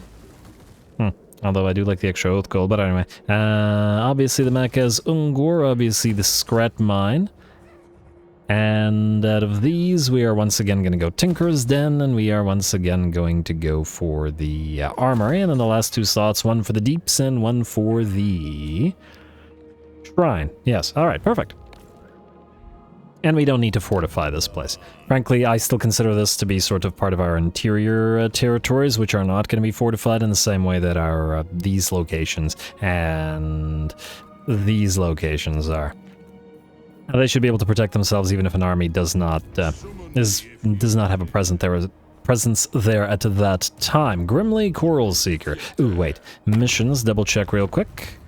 No. I do want to also double check the outposts though, because there were a few that I think... Yeah. Reichland. Starting to recover our allegiance with them. Better not frickin' lose it this time. And... Oh, it was so infuriating. And let us build all y'all. There we go. Alrighty, and Central Confederacy. Oh, we can... Samjak, is Samjak safe? Samjak, yeah, looks okay. Let's do that. North Confederacy, we've already got that. Probably should actually just turn these guys into full-on military allies, but we'll do that in a bit. Before I forget, we completed that mission, meaning Brugard, who's holding Bugman's stuff. We will take the... last war wagon. There we go. And I'm going to assume we can use a couple more Slayer parts. We can't build them here. I was going to transfer some from another army, but I think we're okay in doing that. Slayer pirates. Again, if you're wondering why I'm using Slayer pirates together with the Bugmans, it's because Slayer pirates, like Bugmans, have liquid fortification, and thus they should make use of it. All right. And of course the war wagons will be toting their beer. You guys will be replaced by heroes, and I think that's it, unless we want to get a Thunder Barge. We do want a Master Engineer here. I don't particularly care for the Harazi one in this particular army, as it will do no fire damage whatsoever. Though in a caravan formation, if we give them a Banner of Eternal Flame, that would be an easy application of that. Though, there is a benefit to the Harazi ones, and that is the fact that the flammable attacks slow enemies down. Though admittedly, that would also probably be better in the slowdown army, which I was also gonna put on field. Also, you can join Bugman's army now. Will Bugman need a Thane? I don't think any of these units would benefit from a Thane. Although the guard, if we're moving in a sort of close-knit caravan formation, then I would say that the Guardian trait would be coming in handy. Though I'd still think we'd probably be better off getting 2 engineers. We don't have a Trumac Thane anyway. Alrighty, where was I gonna put that Harazi engineer? You know what, let's get one here.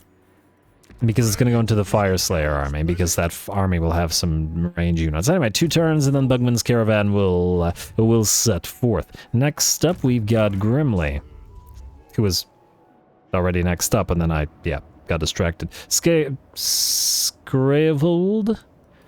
Scravehold. There's a Scaehold as well, is there not? Am I crazy? Yeah, Fort Scaehold. I was like, wait a second. I know you. But not really, but anyway. Hagenborg, keep heading southward. I wanted to get the defeat trait for Azag, but I don't see him here. He has a great defeat trait, as I recall. Oh well. And, ooh, right, okay, wait, I started doing things out of order. Gotta stop myself every time. You're gonna proceed to Scravehold. You're almost done here, and then you can loop back this way. We've been waiting to do it. And yes, I'm aware that we could just build another army to do that for us, but, well. I don't want to go, you know, too heavy on armies that don't have an interesting theme to them. Gotta keep the fights fun and interesting after all. Anyway, Gromby, you're gonna take Karaz-a-Karak. Do we have defender? No, it's not defended effectively. You're going to occupy it immediately. And we'll quick save and we'll auto resolve, and... oh, I know, we could use the other guy to build engineers for you. I did want to get you at least 1 unit of engineers. Auto resolve. And Lichbone Pennant is obviously gonna go on you, and then... who's the airman? I don't remember, I'm just gonna give it to the first guy. Occupy? Yes. Alright, there we go. Karaz-a-Karak is ours, captured at tier 1. Ugh, it's so unfortunate that Chaos holds territories and you can't capture them at turn 92 at any kind of decent level, but, well, what can you do? Dimzad, you are going to hit Kazadravik and occupy it, like so. And just out of curiosity, are you able to... globally recruit engineers in 1 turn? Alright, do it right now. Do we need 1 or 2? I don't know. I'm just going to build 2 just in case I decide to put 2 in this army. Yeah, what I was going to do is replace one of these Iron Drakes with the Grudge Settler Iron Drakes and replace the other one with Engineers. I think that's it, so we don't need 1. Fair enough. I'll do it. 2 out, and then, wait. Yeah, 2 out and 2 in. Yeah, it's as it's supposed to be. Frankly, I'd like more engineers in here, but we're putting engineers in other armies, so it's not a huge concern. Oh, I did want 2 engineers from Malachi as well. Malachi, where are you, buddy? You can't build them yourself, and oh, you can't reach Fort Ostrowsk in 1 turn anyways. Alright, fine, let's go this way, but in a camp stance, so that you can perhaps build, upgrade, etc. Oh, you know what? I guess if we're going to put engineers in his army, it's probably better to do so while building his thunder barges, so let's just do that. As in, we don't need to do it this turn. But we can build the thunder barges next turn. Probably after we take these guys. You, would you please take some of these here? What are you doing?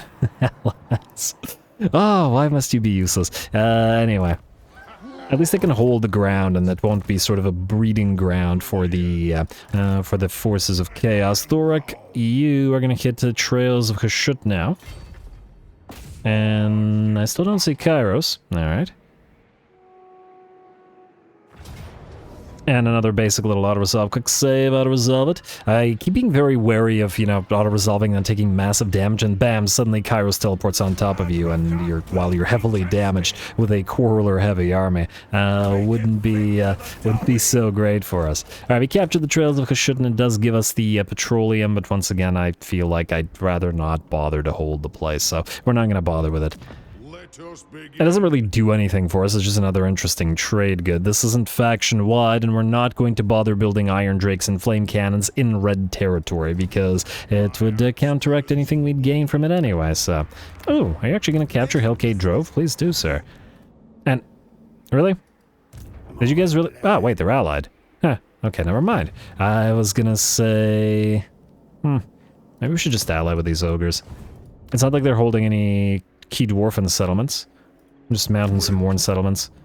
It's all fine. The only annoying thing is that they own Golgi's monument, which would be nice if we were to occupy this, which would be part of this mountain range, although it's not a huge deal either way. Anyway, and that was Thorak. Who is after Thorak? Vikram Burdrick, who are you again? Oh, right, you are waiting here to potentially transfer some stuff. Groth Paruk. Okay, so you... Oh, funnily enough, you actually could have probably used the Harazi Engineer. Because the regular engineers do fire damage. The Iron Drakes, the regular Iron Drakes, do not, however. And yes, I'm probably going to put some allied units in this army to replace some of the stuff. Maybe a couple of Hellblasters to replace the organ guns. In fact, out of curiosity, can we build Hellblasters from Reichland? Yes, we can. They're only 23, which ain't too bad. I think that'll work nicely with the sort of theme of this army, and yeah, there's so many Imperial units that would work so nicely with so many things we have. Ooh, do you have Outriders with grenade launchers? Ah, damn, you do not. You do have the regular Outriders for the slowdown army, though. I'm almost tempted to say that's more critical for us than the other units. Do you have the grenade launcher variant? You do. Okay, so we'll need to get some Vicinland and Null missions underway. Sigmarsheim. No grenade you also have grenade launchers, it's just they're gonna cost a lot more.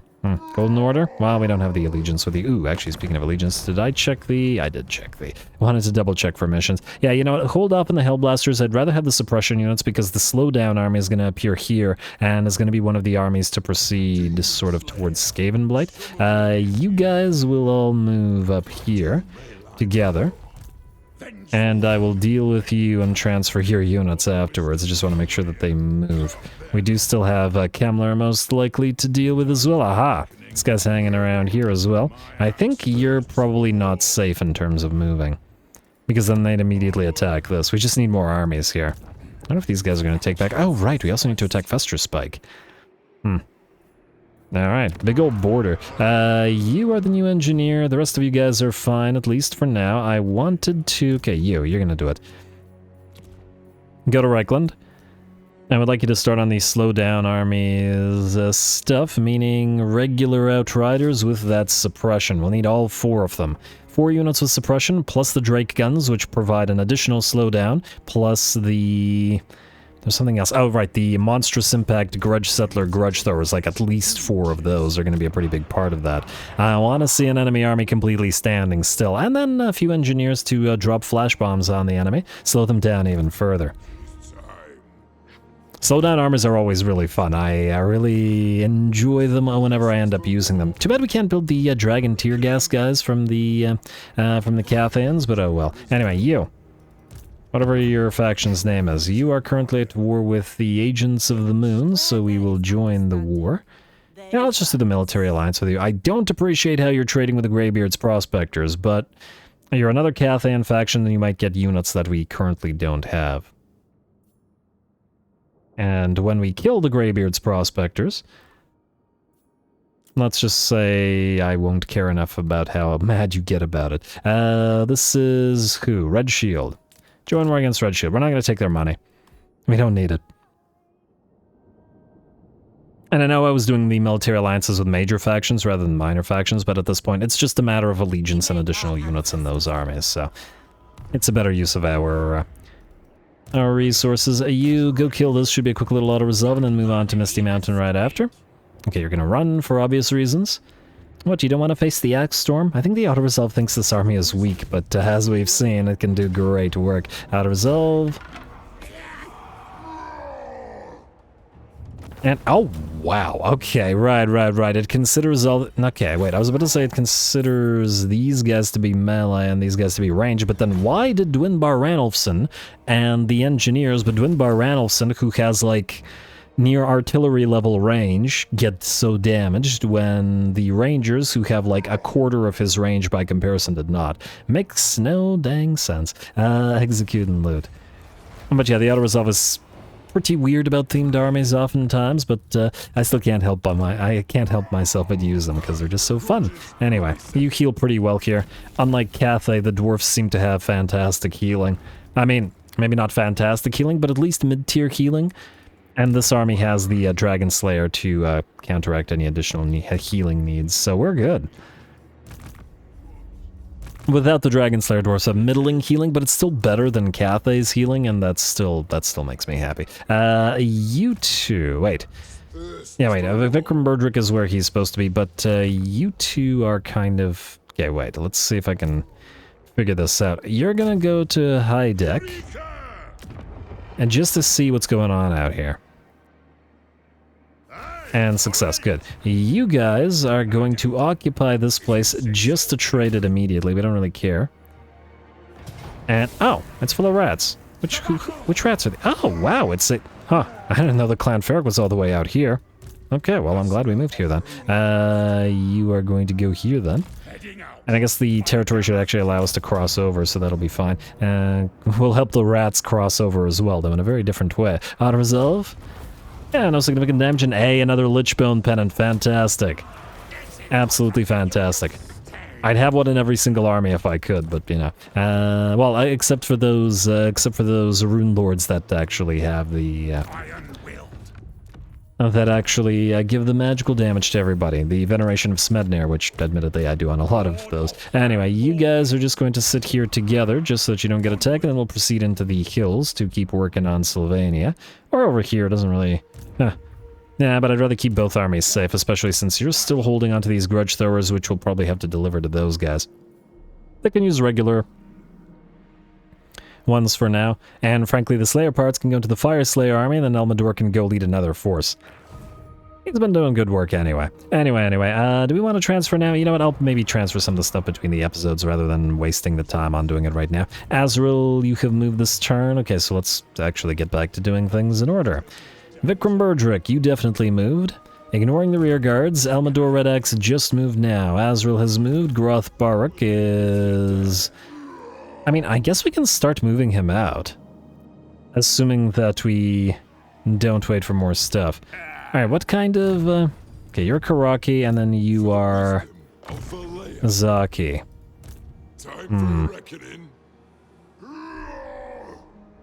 I guess I'll put the Zaki guy in here. It's a new army, and having a very high tier Rune Master is pretty nice. You are level 11 and you have Vengeful, so you're actually a useful guy. We'll keep you here for now. In fact, you can mining camp stance it. Wait, actually, that costs a South gold, doesn't it? You know what? Regular stance it. And we might use this place to recruit some stuff here, so I think that'll work. And then I guess you can join this army instead. Alright. Happy with that? I guess I'll sharpen the weapons of... Oh, haha. Interesting. The Dwarf Engineers, I'm really interested to see what kind of... I mean, they're high explosive damage dealing, shorter range, but still torpedoes. 240 range on these torpedoes, that's glorious. Anyway, you are hankering for some engineers, as in master engineers at least too, but you can still keep on moving, or begin moving. So, away you go, sir. I'm gonna get you started in those Badlands, maybe move you down to Kugath or something, or even move you southward through these mountains. Somebody's gotta explode these goblins pretending to be dwarfs. Anyway, let's see who else is moving. Not you. Elmador already checked you. Groth, we just moved you. Morgus Death Dealer. You're in the south, and okay, you should... Oh, right, we're using all the global recruitment. Well, at least use one slot. Build a... brimstone guns, regular. Well, gyro bombers would... No. Probably not the gyro bombers, eh? Although, admittedly, we're not using gyro bombers in a lot of other places. I was just wondering which of the flyers we would be better off using in this army for run and gun. Frankly, the regular gyrocopters might be useful in terms of knocking out non-single entities. So do that, at least for now. And I take it that, yeah, you can't build any other military things here. Alright, so you guys are waiting. And I'll figure out what we do with Morgus's army. I wanted to give him cavalry. Maybe we'll be able to get some from Boris, as in war bears.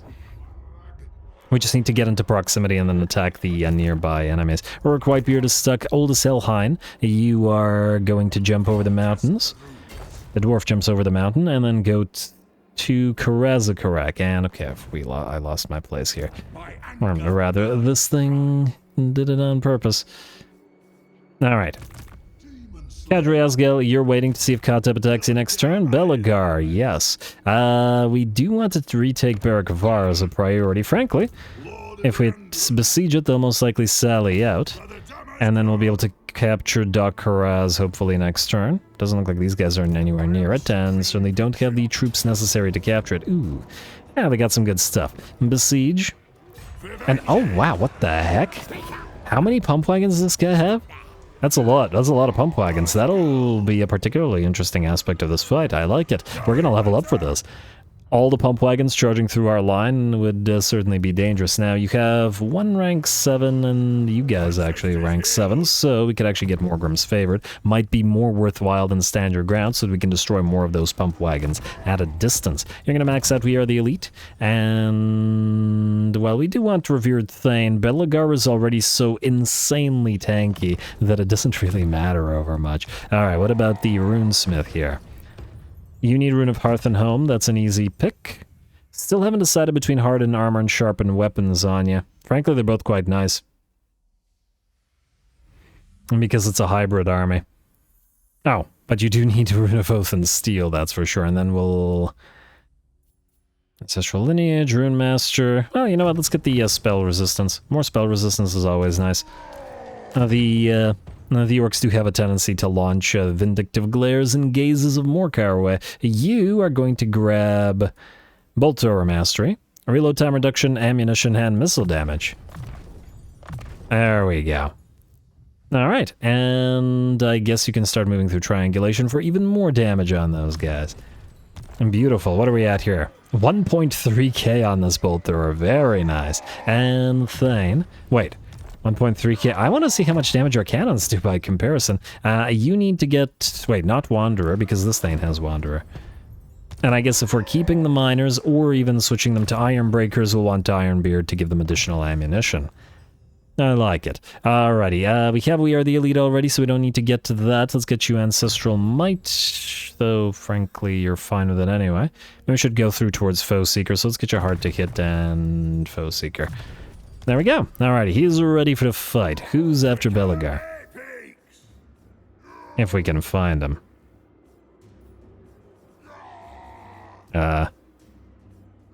There's a lot of lords now, and who the heck is Hergar Ironwell? Oh right, Explosions Army. Yeah, I think I got way too many of these guys, I'll admit. Also, what are you? Are you another Harazi? Yeah. You can go in here though. Frankly, probably we won't need 2 engineers in the Explosion Army, but well, actually this will count as missile damage, won't it? Alrighty, on the bright side, I think even without, or wait. Who had the Outriders with grenade launchers? Reichland did not, did it? Or wait, or Reichland did and then Wissenland did not? I just want to see how likely it is that we'll be able to get them up and running soon, because if it isn't super likely, I'd rather just move these guys out and have them start fighting somewhere. And... yeah, you have them. Yeah, we'll just need to... 22 is not bad, but we'll need 88 in order to get several of these. Although we might be able to mix and match with Sigmarsheim and another faction. So, alright, it's going to be a while, so you can wait. I'm still interested to see how these guys work. The closest enemy is these orcs, and we'll still need to move here. Mostly because they will randomly declare war on us. We also need to deal with these guys, but I think after we've fortified this location, we'll just turn Fire Army around and go for them. Although, admittedly, at the same time, maybe it's better that you do this. Because even if we don't take this territory, we might enjoy fighting Malice Darkblade, because we haven't really fought Dark Elves at all. Alright, fine. Hergar. South you go. You're going here. Alright, it's gonna take you a little bit to travel that way, but that's fine. It'll be worth it to fight. You're not actually going to be leading this army, because I want those explosions to be dealing magical damage, which we don't have as yet. Man, 38 melee attack on the Ironbreakers. You're gonna need to upgrade that. Anyway, that was Hergar Ironwill. Right? Yes. Auroric Granite Hand. Who are you again? Oh, right, you're this guy. You're waiting to see what Clan Pestilence does. And I guess you're fine where you are, because we don't know where they are or what they're gonna do. You're not gonna attack them, because I want you to, well, actually use a proper stack. You're kind of in the same position. I'll maybe join these units together between the episodes. Kind of a boring aspect of admin while I figure out what I want to do with those armies. Tech Thieves, you're fine. Oh man, I wanted to do one more fight, but we... probably can't end the turn. You know what? I think actually I'm going to call this episode here. I was gonna do the... I was gonna end the turn... Oh, you know what we could do? We could do one more fight. We could do a quest fight. Specifically, Ungrim's quest fight. Yes, alright. And then that way I can do the building between the episodes and the sort of unit switching aspect of the admin. Alright, now Ungrim. Any of these slayers? Yes. Okay, they're starting to rank up to high ranks, meaning... we are free to go through Tactician, Rally, and then Grimnir's heirs, or honored by Grimnir. Beautiful. Alright, now, just out of curiosity, what's the difference between these guys? Well, not anything crazy, but the Doomseekers without buffs have 101 melee attack, which is pretty darn solid. Alrighty, Rune Smith. We don't really need Retinue Physician in this army. We don't have a Rune of Wrath and Ruin, surprisingly. We are the Elite. Let's get a Rune of Hearth and Home. I guess we could start moving through towards Rune of Sanctuary. Oh, huh. Rune of Sanctuary plus a damping means minus 20, so we could do a minus 60 on a Thorek without even considering Thorek himself. Which ain't too bad. Alright, anyway, let's get you Rune of Wrath and Ruin, and we do want Rune of Oath and Steel in this army, let's be real. Let's be steel. Alright, what do you have that's missing? I think you've got all the important stuff. We could move towards Grimnir's Challenge rather than Blade Shield, so I think we'll do that. Massive amount of attack, or weapon strength. Yeah, we'll go for the Blade Master for the attack rather than the weapon strength, because weapon strength isn't doing anything if you're not actually hitting anything, right? Anyway. You have Rune of Grimnir. Everybody should have Rune of Grimnir. Frankly, it should already be... started on you. Deadly Blade, Deadly Onslaught. Good. And then lastly, this other random Dragon Slayer. I'm gonna say move towards Dragon's Bane, so get Big Game Slayer, then go for Dragon's Bane, and then double up on Rune of Grimnir. We should get We Are the Elite, and we will get We Are the Elite, but for now, it's time to do a quest battle. Dragon Cloak of Fierce Scar.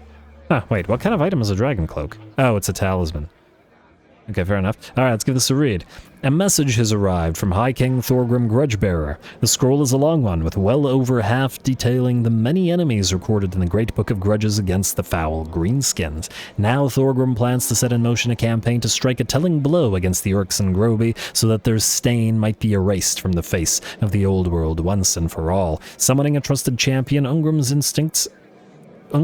instructs him to infiltrate a greenskin settlement and plant a scroll indicating the presence of a secret tunnel entrance in Broken Leg Gully and leading to the nearby hold of Karaz-a-Karak. Such a tunnel doesn't exist, but the dim-witted greenskins will surely take the bait. You're assuming that the greenskins can read, but I guess I'll just ask the goblins to read stuff for them. Anyway, Nashrak Bad Roof, eh? Bad Tooth. Bad Roof. Get a better roof, man. The Grudge Settlers are a little bit damaged, but yeah, this should be fun. Go.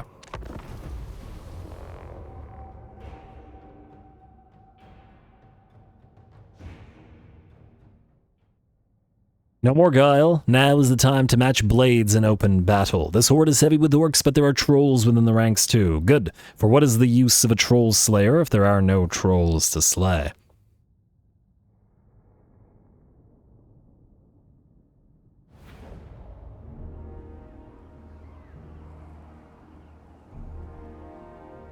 At last, enough of this larking about, lads. It is time to arm ourselves, to act like slayers, and bring death to the Orcs, and especially those sniveling Groby.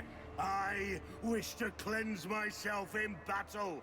Once I have cleaned my soul of the subterfuge, then I will wear the honorable cloak of Fritzgar again. Now, my throng, ready your shield walls. Bring the oath stones. Let us drain all before us. When the job is done, I will crack open a barrel of Bugmans, and we will drink until none can stand. Are you with me, lads?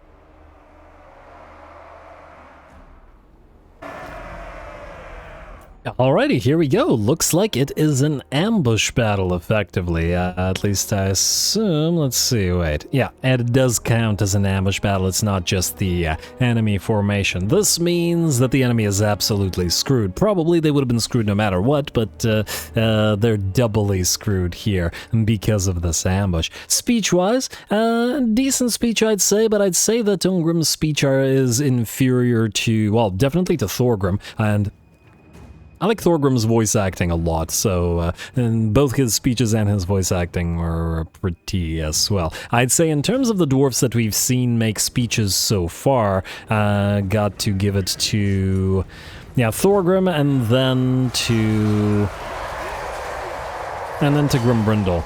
He's pretty entertaining as well. Kind of sassy, more down to earth rather than Kingly's speech, which is kind of neat. Considering he was the first High King and all. Anyway, I mean, I guess we didn't get to hear speeches from Malachi or from Belagar because they already had their items, so we only just get those three.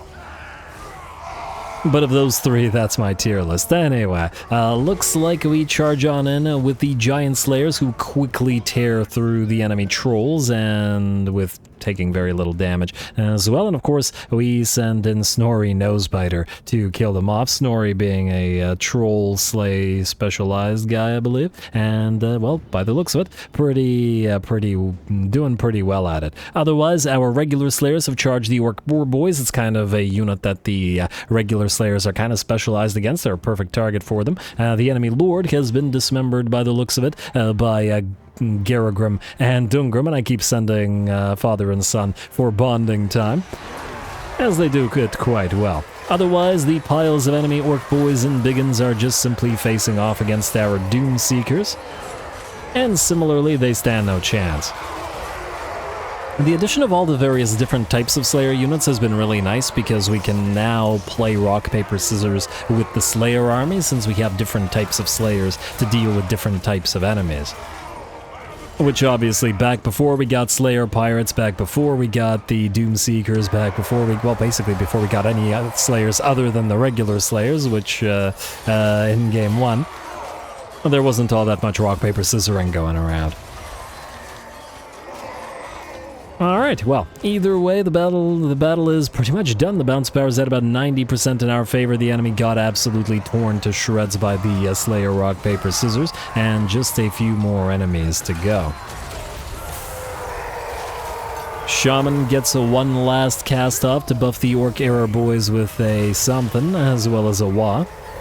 Ah, Fist of Cork. That's pretty solid. Wait. Imbue Bone Crusher, imbue magical attacks, huge increase to weapon damage, and 45 melee attack and defense. Huh, I wonder what the cost is of this spell. I feel like it's a pretty high cost spell, eh? Because that's a huge buff. Wait, where is the spell? Foot of Gork. You really should have used Foot of Gork. That would have probably been a little bit helpful. Fists of Gork. Oh, there it is. Fists of Gork. Wait. Fists of Gork is only 7 mana? That's pretty solid.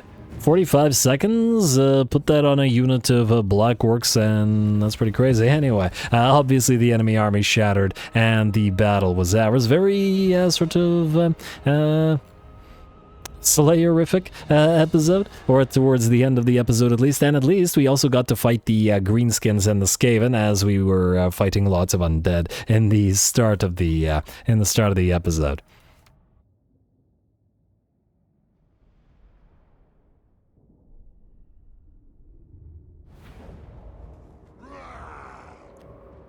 Alright, there we go. Fun little quest fight, and we could heal up to full, but we're in our own settlement anyway right now, so it doesn't really matter anyway. I wasn't expecting an ambush battle, but it certainly works well for Ungrim's army type, and a little bit more XP on these guys, soon to be evolved into Doomseekers and Giant Slayers. We need at least a couple more Giant Slayers, and one more Doomseeker, and then those 2 units of Grudge Settlers that are on the way as well. We'll take the Oath Gold, minor though it may be, and oh, speaking of Oath Gold, hey, there's that Dragon Cloak. Nice amount of melee defense and ward save.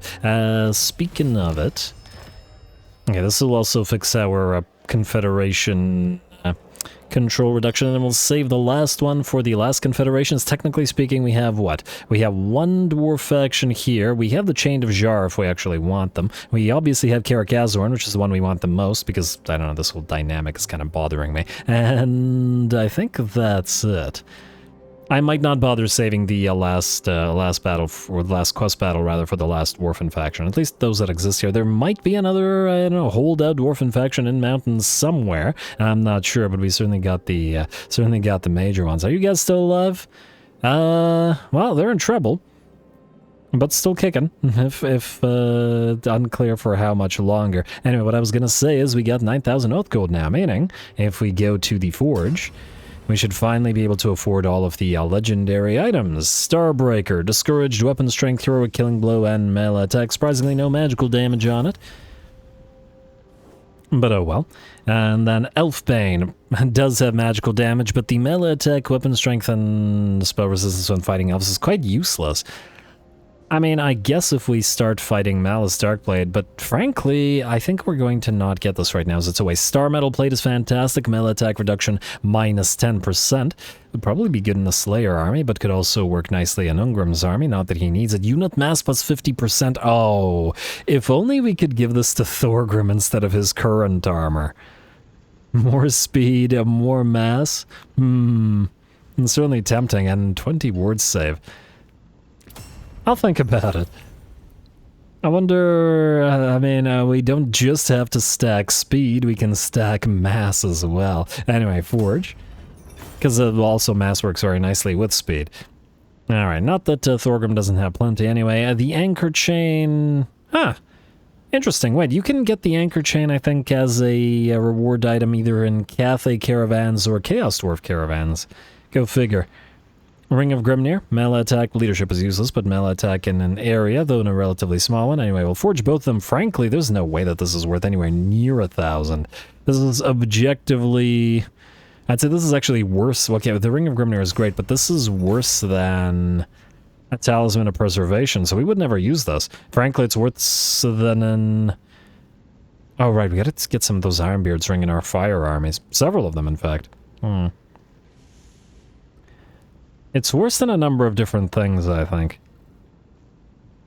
I think it's a waste of Oath Gold. We have better things to use it in. Scepter of Stone is pretty okay, but is it worth 1,000 gold? I don't know. Same, frankly, for the Horn of the Ancestors, except that I want to get this to Belagar, so we're going to spend the Oath Gold on it. I do think, though, that we'll want to spend a lot of Oath Gold on these now. Prospector Spyglass, going to give these to every single one of our Rangers, and they're not as expensive as the Iron whatever tankards. Iron Warden tankards that are, I think, 500?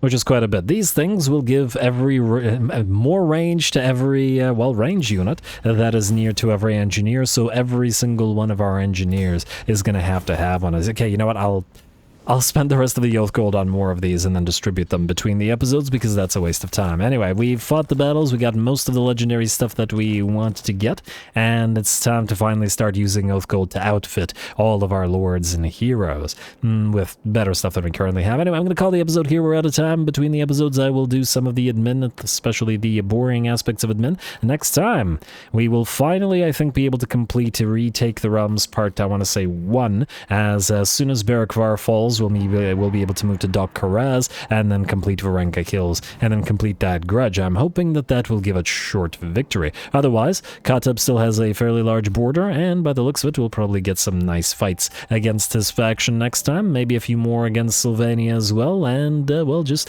generally keep advancing, securing the Karaz Ankor's borders, and generally speaking, reclaiming the realms. Stay tuned for more Dowie. Don't forget to leave those likes and comments below, especially the threshold for the longer episodes. All glory to the algorithm, and thanks for watching.